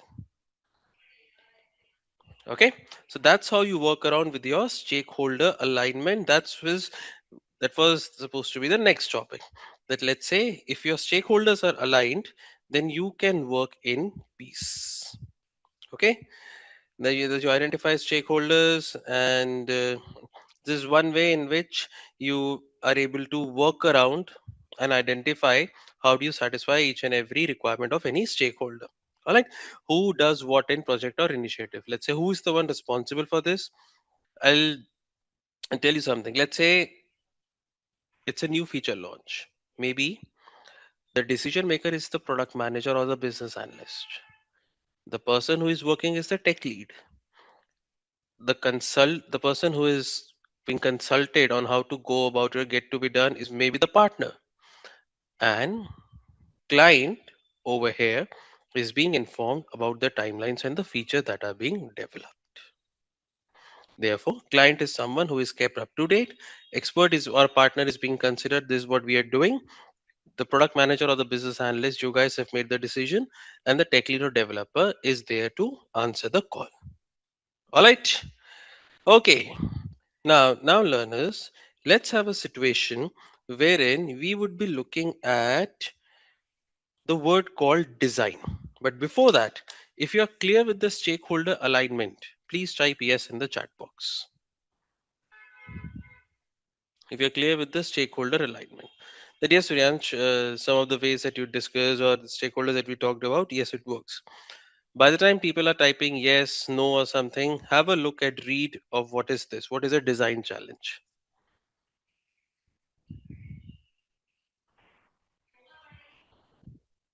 Just have a look at read at this, then I'll go to the next slide.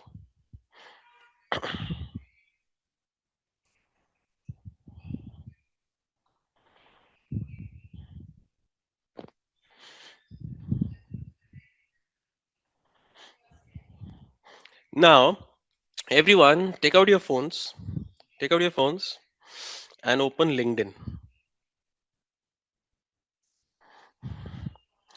Now, on LinkedIn, you will see at the bottom there is a bar, like a task bar kind of a thing. Okay.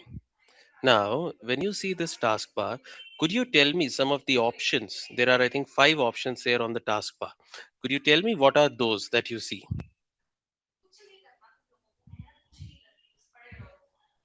Home, okay. Okay, what else? Post, great. My network, great. Video. You still seeing video? Who's this? Siley, the video part is still there because on our app I can't see notification. Jobs, notification. Okay, good. Now, learners, consider this. Could you tell me a very simple, straightforward reason? Look at my screen. Very simple, straightforward reason. Why do people use LinkedIn? Go ahead. Tell me. Why do, Asali, I think either I am not updated my app or you have not updated it, because video option I stopped seeing long time back. But good, I'll keep that in mind when I continue with the discussion. Okay. Question for you, learners. Question for you. One simple reason why networking. So someone has mentioned networking. The job Okay. search. Job search. Great. So can I say that people use LinkedIn so that in some way or the other they can switch to a better job? Do you agree? Yes or no? I'm talking Yeah. of layman user. I'm not talking of, let's say, business users. I'm talking of people like maybe who would like to find a new job. That's it. So can I say that people are on LinkedIn so that they can hunt for jobs? Correct? Anyone has got a different viewpoint on this, you can speak.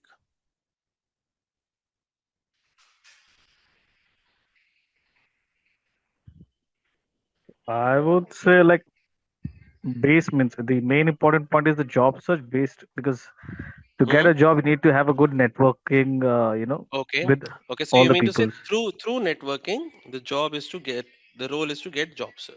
Get Yes, landed in the a job of your ultimate choice. point. Yes, yes. Ultimate point, right? Now, learners, if this is your primary objective, another thing, is LinkedIn charging you anything? I'm talking of the free version, not the premium. Does LinkedIn charge anything? No. No, right? Therefore, if you're not charging anything, LinkedIn works. Do you agree on engagement? Do you agree? Yes or no? More people Yes, connect yes. with each other, more people post. Therefore, for LinkedIn, it is most important that people, first of all, they are engaged and they are able to do the job search part better. Do you agree with this, learners? Yes or no? Do you all agree? Yes or no? Now, look at LinkedIn. What do you see on the rightmost side of the taskbar? The first option.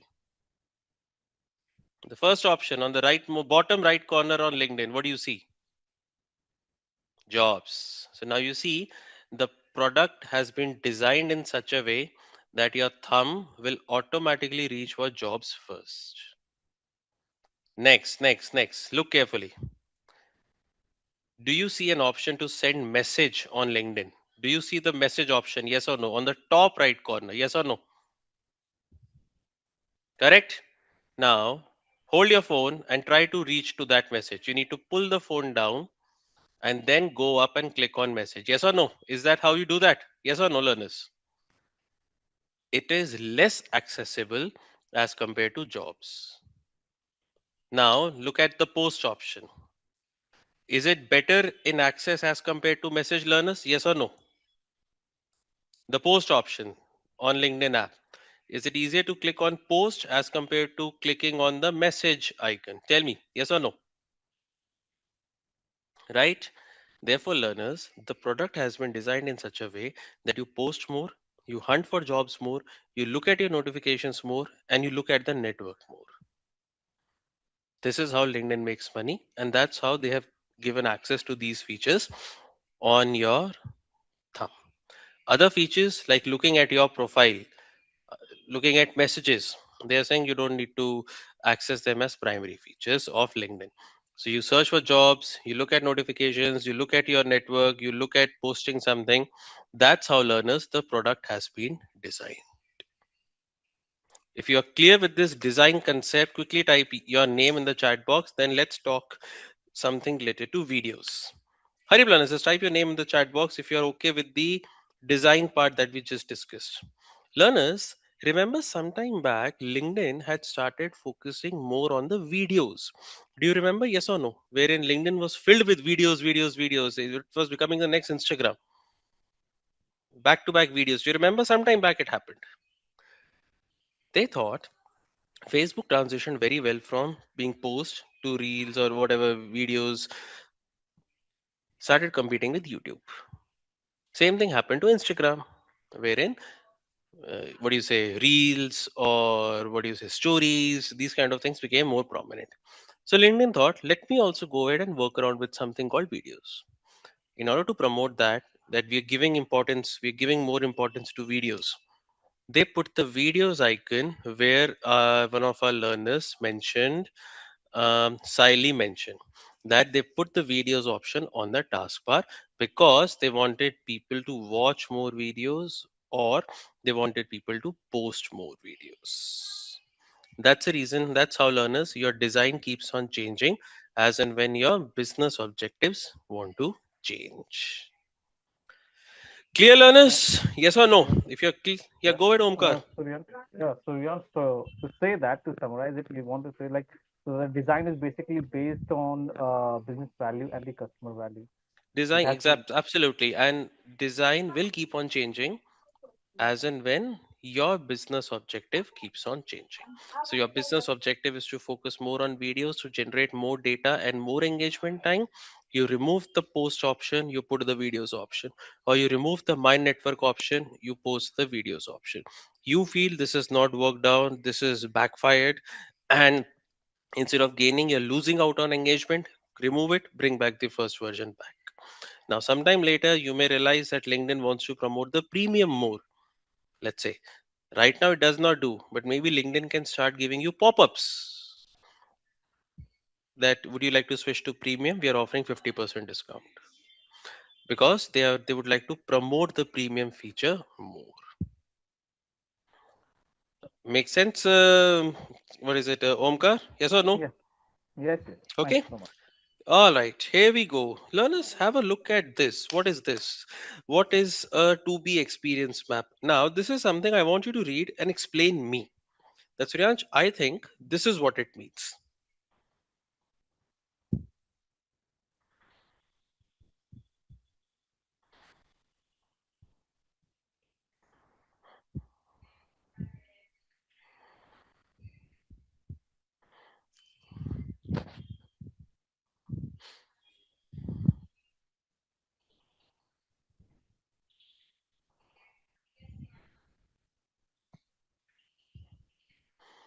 Now, go ahead, elaborate. Can anyone tell me what exactly is this thing? The to be experience map. Let's see. It's a roadmap to what they expect the product to achieve or become. Good. So, let's say, in other words, it tells what you want the user to experience. Let's say if you Mm-hmm. open this product, Adrian, this is the experience that you want the user to have. Yes or no? Mm-hmm. Correct. Good. Any other learner got any other point?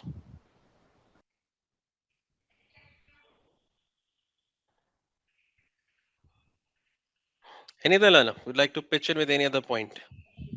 Is that the how the user going to I would say use the functionality of the product Good. So let's say and how. get the Okay, we get the objective done. Good, Omkar. Now, learners, consider this. You are making an online payment. Okay, look over here. This is the place you start. All right, you start. You click on Pay Now. You let's say choose credit card. Okay, and after choosing credit card, what do you do next is you go again. You enter your card details. The moment you enter your card details, it goes on and asks you for a OTP.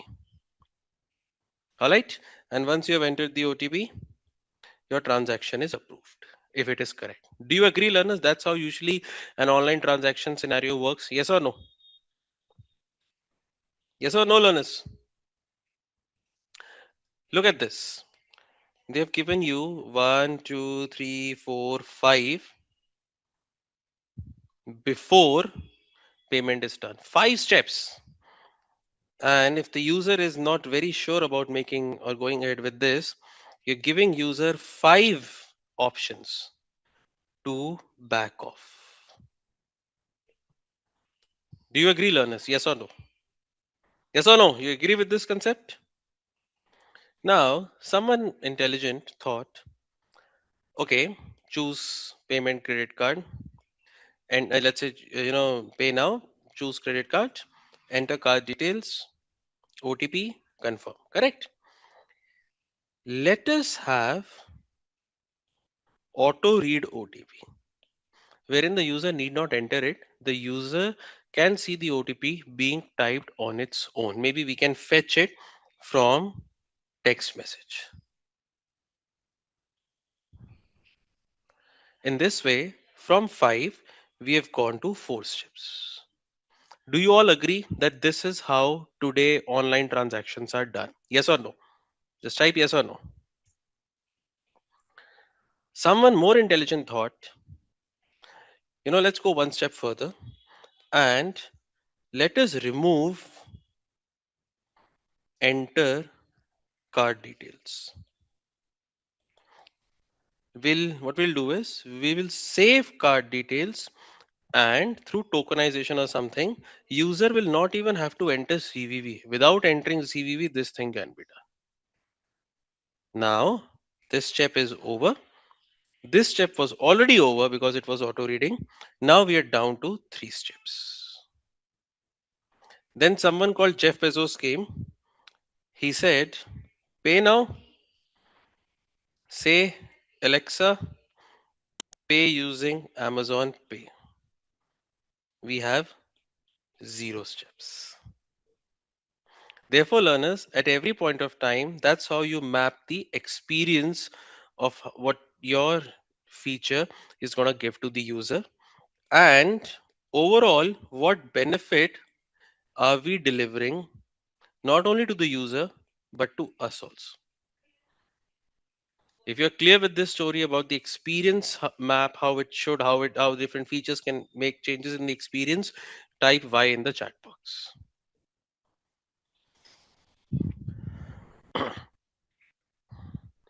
Now, learners, this is one way of creating an experience map. I want you to go through it once. I'll give 20-30 seconds on each slide. You can have a look at it. Then we go to the next slide. Then we go to the next slide. Okay. So start reading this, which is step to create a to be experience map. Okay. So start reading this. I'll give you 20 seconds.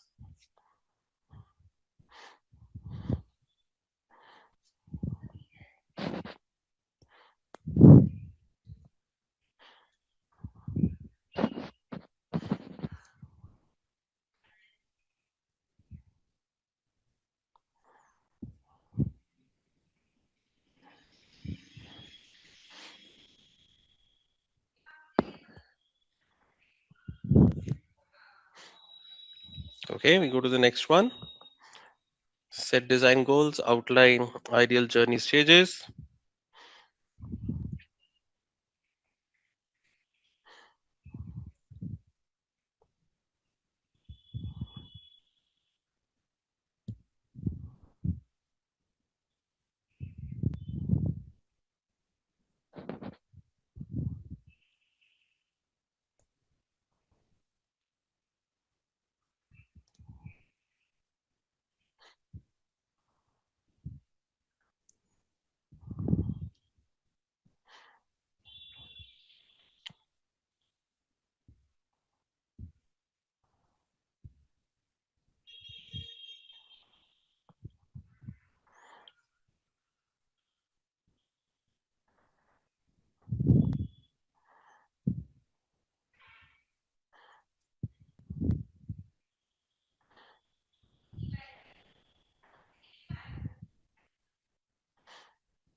Again, learners, in order to create any document today, please do not waste your time in creating it on your own.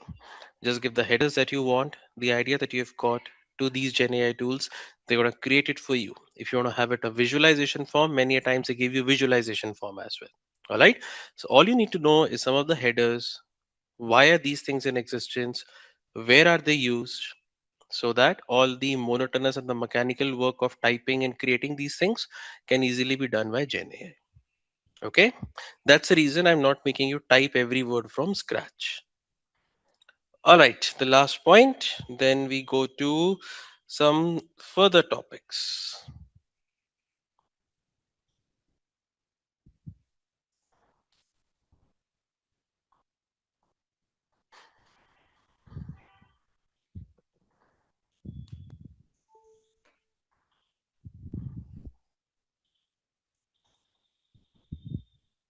Okay, here we go. Say that we're going to create a journey map for that, wherein we're going to create online grocery shopping app. Let's do this. Okay, they've already given you persona. Okay, your persona is already there. Now, what they expect to do is they want you to create a to be experience map for this. Okay, in order to do that, I want you to quickly now open ChatGPT. Okay, open ChatGPT. I'll keep the screen sharing on. By the time I'll give you the list of headers again. Open ChatGPT. Tell ChatGPT you want to create a to be experience map, and you are looking at design challenge, and you are looking at the challenge over here is busy professionals complete their weekly grocery shopping. What I'll do is I'll just paste it in the chat box so that you don't have to type.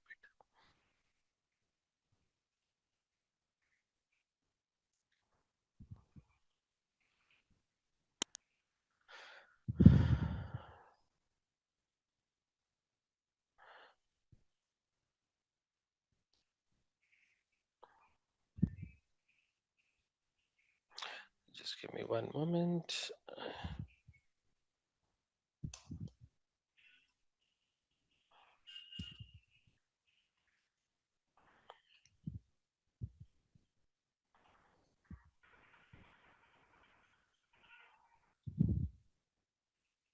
Just give me one moment. I'm seeing if I can type everything, you know, in just one.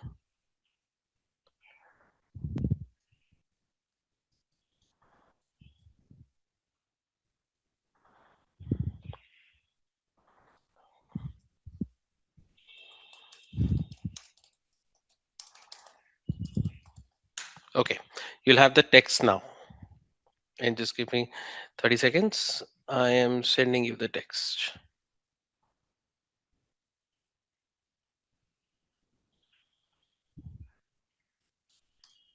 Look at the chat box, everyone. The text has been sent for you. Okay, now use this text. These are the headers. Define the persona, map the as journey, set design goals. Just copy this entire thing, paste it on ChatGPT, and tell ChatGPT to create an in what do you call the to be experience map, keeping the headers mentioned in the step, and show me the experience map now. All right, whatever answers you get, paste it over here. Then let's see how do we go ahead with the next one, because next 22 minutes or so we'll focus more on wireframing and other areas wherein we can make other impacts. That's also possible very easily these days using AI, but we'll still discuss them. And at last, maybe 25-20 minutes, we'll focus on the project. So I'll give you 2 more minutes, learners. I want everyone to send me the experience map now. I'll stop sharing for a moment so that you can focus on your task.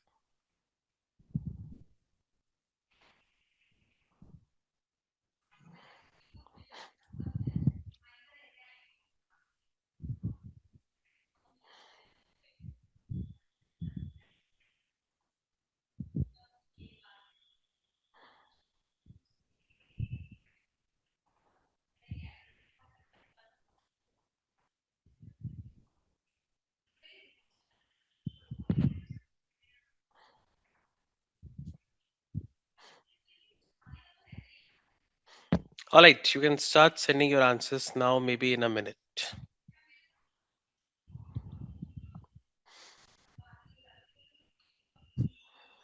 Harip learners, let's look at some of your answers.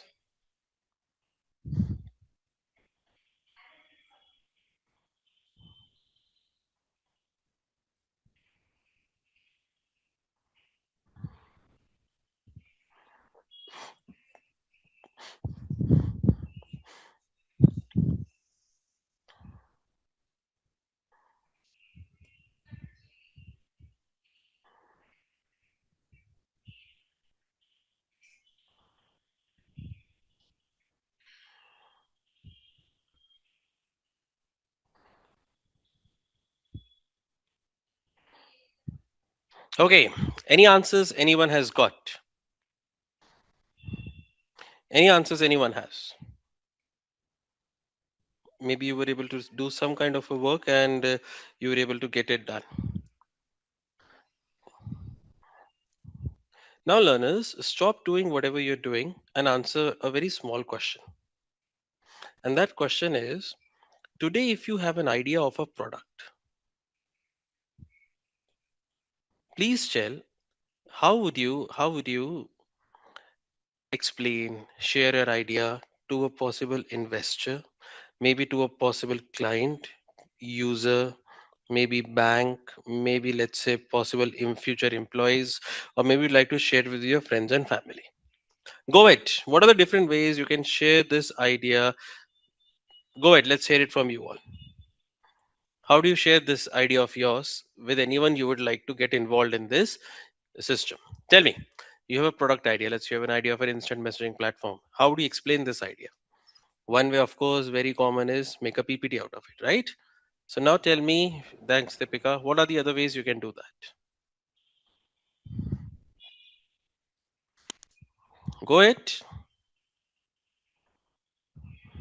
PPT is fine. That's correct. What else can we do? Maybe Praveen, anyone? Prototype. Okay, prototype models. Create a model out of it. Okay. I'll come to the word prototype, Priyanka, in a moment. I'll still write it. Okay. Next. Would like to pitch in next.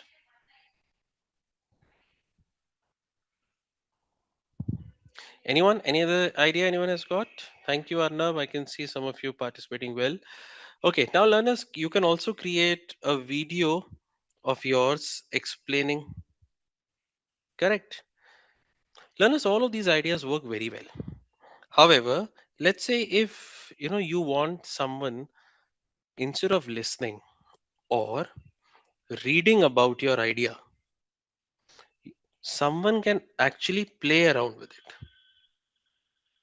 That means you are making someone use the app without creating it. Do you think it will give a better experience to anyone with whom you are talking? Yes or no? Tell me, yes or no? Do you think it will give a better experience?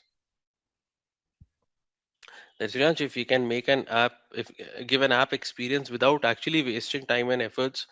Praveen, any questions you've got?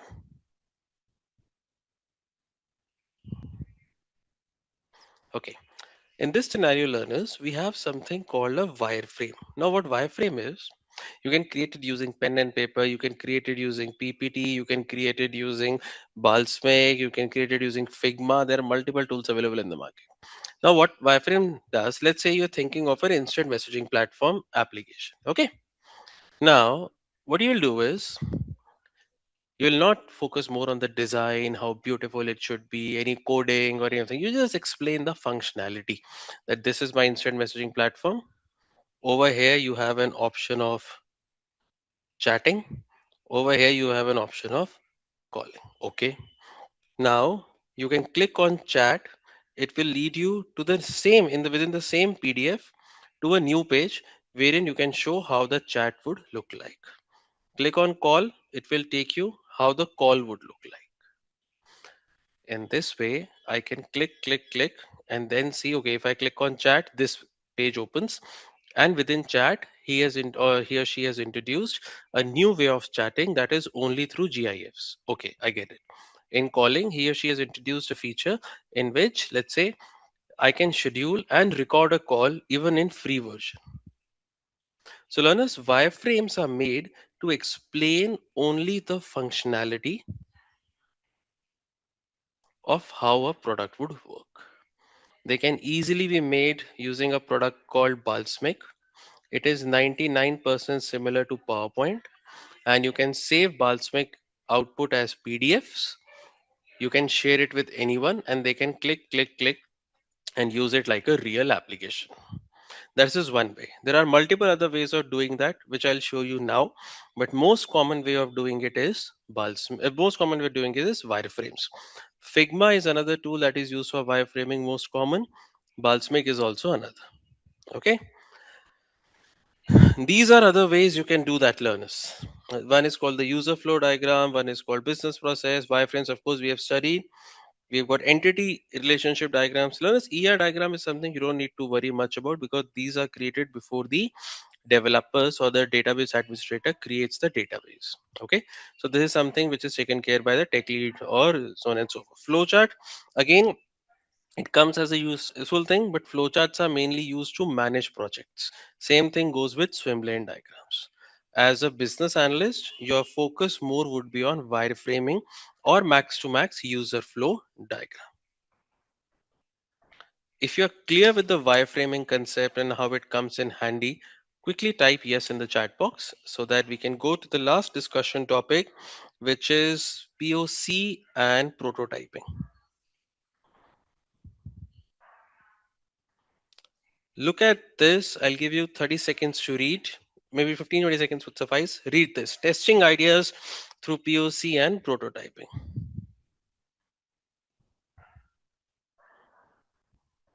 Visualizing is fine. Okay, you have visualized it, how this would look.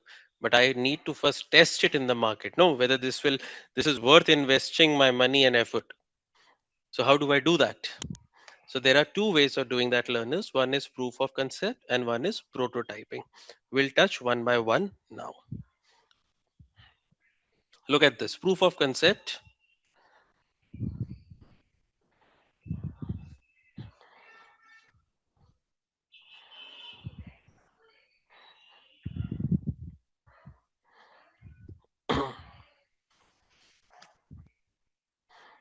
Read this, then I'll give you one way of one another example with which you can relate it better. All right, Omkar.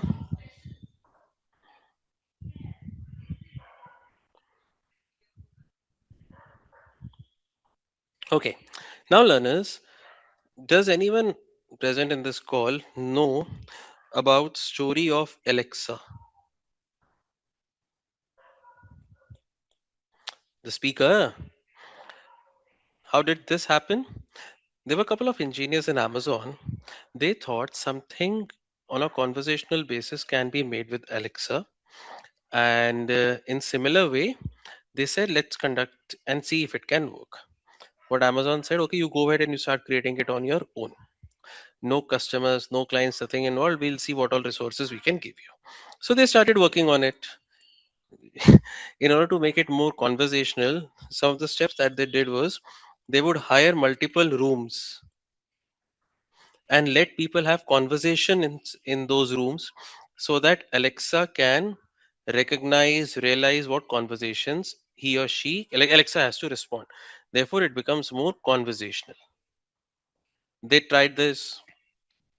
The initial feedback they got was it is the dumbest thing anyone has ever seen.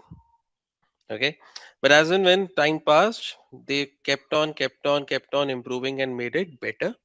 Once within organization these two people were able to prove that this is how it works and this is how it can go ahead and this is how it works, this is called POC. That means the POC, proof of concept, was verified. Now we are good to launch a prototype. The meaning of prototype is not that the product is ready, go ship it in the market. No, meaning of prototype is launch it with a very few select customers, users, and take their feedback. Once enough and more feedback has been established and the product has been refined again and again, only then you are good to go for the launch. So, therefore, feedback makes a prototype better. You launch a new prototype, then again feedback, then another prototype, then again feedback, then another prototype. And finally, that prototype is what leads to a final product, which is what is available for the world outside to see. Only when the POC has been verified, the prototype development starts. Because POC requires somewhat less can okay beta Anupama, I'll come to that in a moment. Okay, don't worry, I'll come to that in a moment. Anupama has got another good word over here, beta version. I'll come to that, Anupama. Okay. Only once the POC is confirmed, verified, we go on developing prototype because it requires some kind of extra cost and efforts. That's the reason. And at any point of time, a company would have hundreds of POCs running within the organization, and those who are verified finally go to the prototyping stage.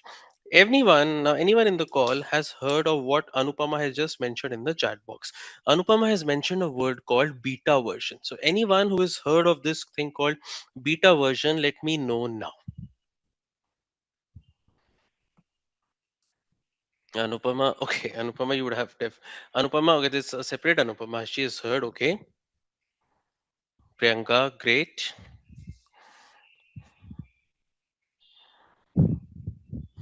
Okay, you see, learners, many a times you're going to see, especially I have personally seen it on Jira multiple times happening. Now, POC is verified. Okay, great. But Trian says it's time to launch a prototype with some select customers or users. One way is hunt down those people. Hey, would you like to be a part of prototype? Please join me. Please join me. Another way is on your existing product, launch it as a beta version and clearly say this version is under user feedback development. We have just launched it to get some feedback from the users. This may or may not work appropriately. That's when a beta version is launched, which could also be called, in other terms, a prototype of the actual product, to see how it can get better, and finally, this beta version is switched from beta version, and this word is removed, beta version. It is now an actual product. So, Anupama, somewhat I have answered your doubt. Yes or no, Anupama? That's how learners beta version also work. Okay, learners. Thank you so much. If till now anyone has any doubt, you can ask straight away, because we have covered the topics that we are supposed to discuss together. Okay. See, the whole point is for you not to memorize these concepts. You just need to understand the stories and examples that we have discussed, because using these examples, you're going to be in a situation to talk to clients when you get in a BA. Remember, learners, talking to a client would be 80% of your job in order to get his or her confidence. Your development team is a part of your organization. By default, they have to trust you. Okay. Therefore, these stories and concepts are there just to ensure that when you sit in front of a client, you're not blank of what these things are. So, you first create a new project in Jira. Let's say the name of the project you've created is Investment Bank Overhaul. Okay. That's the new project that you have created. You are going to overhaul the investment bank operations. All right. So, that's a new project that has come from your side. Now, the final objective. This is the name of the project, learners. The final objective is overhaul internal processes, or whatever we call it, overhaul the transformation of the investment bank, moving it to agile. Something like this you've identified as an epic. Take a screenshot of this. Next, let's come back. It says create a Jira project, add epics. Now, there are multiple ways of doing that, learners. You create one epic, okay? You create one epic which will have all of the areas: better communication, smoother handoffs, could have multiple features within it. Or you can create in this one single project, you can create smaller epics. For example, you want to have better knowledge transfer. Second, you would like to have, apart from knowledge transfer, let's say better communication. Another one, you need to remove redundancy of applications. Another one, better ownership of support. All of these can be individually your epics. Now, till now, if you have any doubts, please ask right away. I'll take a pause. Till now, if you have any doubts, please ask. If you're confused, what exactly should I be creating as an epics or something? The project has already given you some examples: knowledge transfer, reporting, resource alignment. Therefore, they've already been done for you. If you can think more apart from this, add them. If you think I'm not able to think, so you keep yourself limited to here. Okay, go ahead. Yeah. Next, anyone has any doubt? Suryan, should we first list what are the post-trade activities before doing this? What would be the? Post-trade operations, like it is clearly mentioned that after investment post-trade. So should we Hmm. first mention what are the Okay, categories of support which comes in after post-trade? okay. All right. Now, Priyanka, that's a good point. You're mentioning that first let us know the activities that come under, as you mentioned, post trade settlement. That's what we're hinting at, Priyanka. Yes. So, learners, one way is you see three or four epics that are already there on the blog, on the project, or what Priyanka is also suggesting makes sense, that you ask ChatGPT, what are the post trade activities that an investment bank has to do? Give me a list. So, now it will give you a list of, let's say, 10 activities. Now, overhauling or adding agile to these 10 activities, these 10 can be your epics. That is another way of looking at it. So now you've got 10 epics. And each epic, as I told you earlier in the last session we discussed it, will have, because it's highlighted in green color, will have stories. Therefore, if you want to remove, let's say you want to enhance, you want to remove redundancy. So removal of redundancy, one story can be identify similar features across applications. Identify different teams involved in development. So these could be two stories that could be part of that epic. Another one can be that, let's say, better knowledge sharing. So for better knowledge sharing, which is currently not existing, maybe identify current processes that are there as a part of knowledge sharing. Talk to stakeholders as to why these processes are not working. Third, open a suggestion box, that this is how you can go. Shortlist suggestions, talk to an expert, and start executing one by one. So these could be different stories for your epic. Just ensure that your stories, whatever you're writing, learners, they are more of independent, testable, scalable, that we just understood in the previous session. All right, you need to share screenshots of these. That's what the Jira portion shows. This was the most exhaustive one, so I'll just wait. If any questions anyone has on Jira, you can ask now. Till now, if anyone has any questions on the project, you can ask right away. Sir, without downloading this in the web, can we access Jira free format? Yes, it's a free of course. You just need to Google it. Once you've Googled it, you will open it. You can access it without downloading an application. It is free of cost access. Okay. Okay. Learners, remember the Ishikawa or the fishbone diagram? How many of you remember? Just type yes in the chat box, wherein we discussed bankruptcy and we had causes for each. Do you remember this, learners? So the cause over here, the end problem is that we've got a problem that the current processes are leading to highest level of operational inefficiencies. That could be your, let's say in the fishbone diagram, could be the head of the fish. Now you bring all of these, that poor knowledge transfer because of these reasons, poor settlement because of these reasons. So that's how you develop your fishbone diagram. So easier way of doing about it, whatever epics you have identified, no learners, those epics can be your causes, and whatever, let's say, sub reasons why they exist could be over here identified like this. So let's say poor knowledge transfer can be written over here, poor knowledge transfer.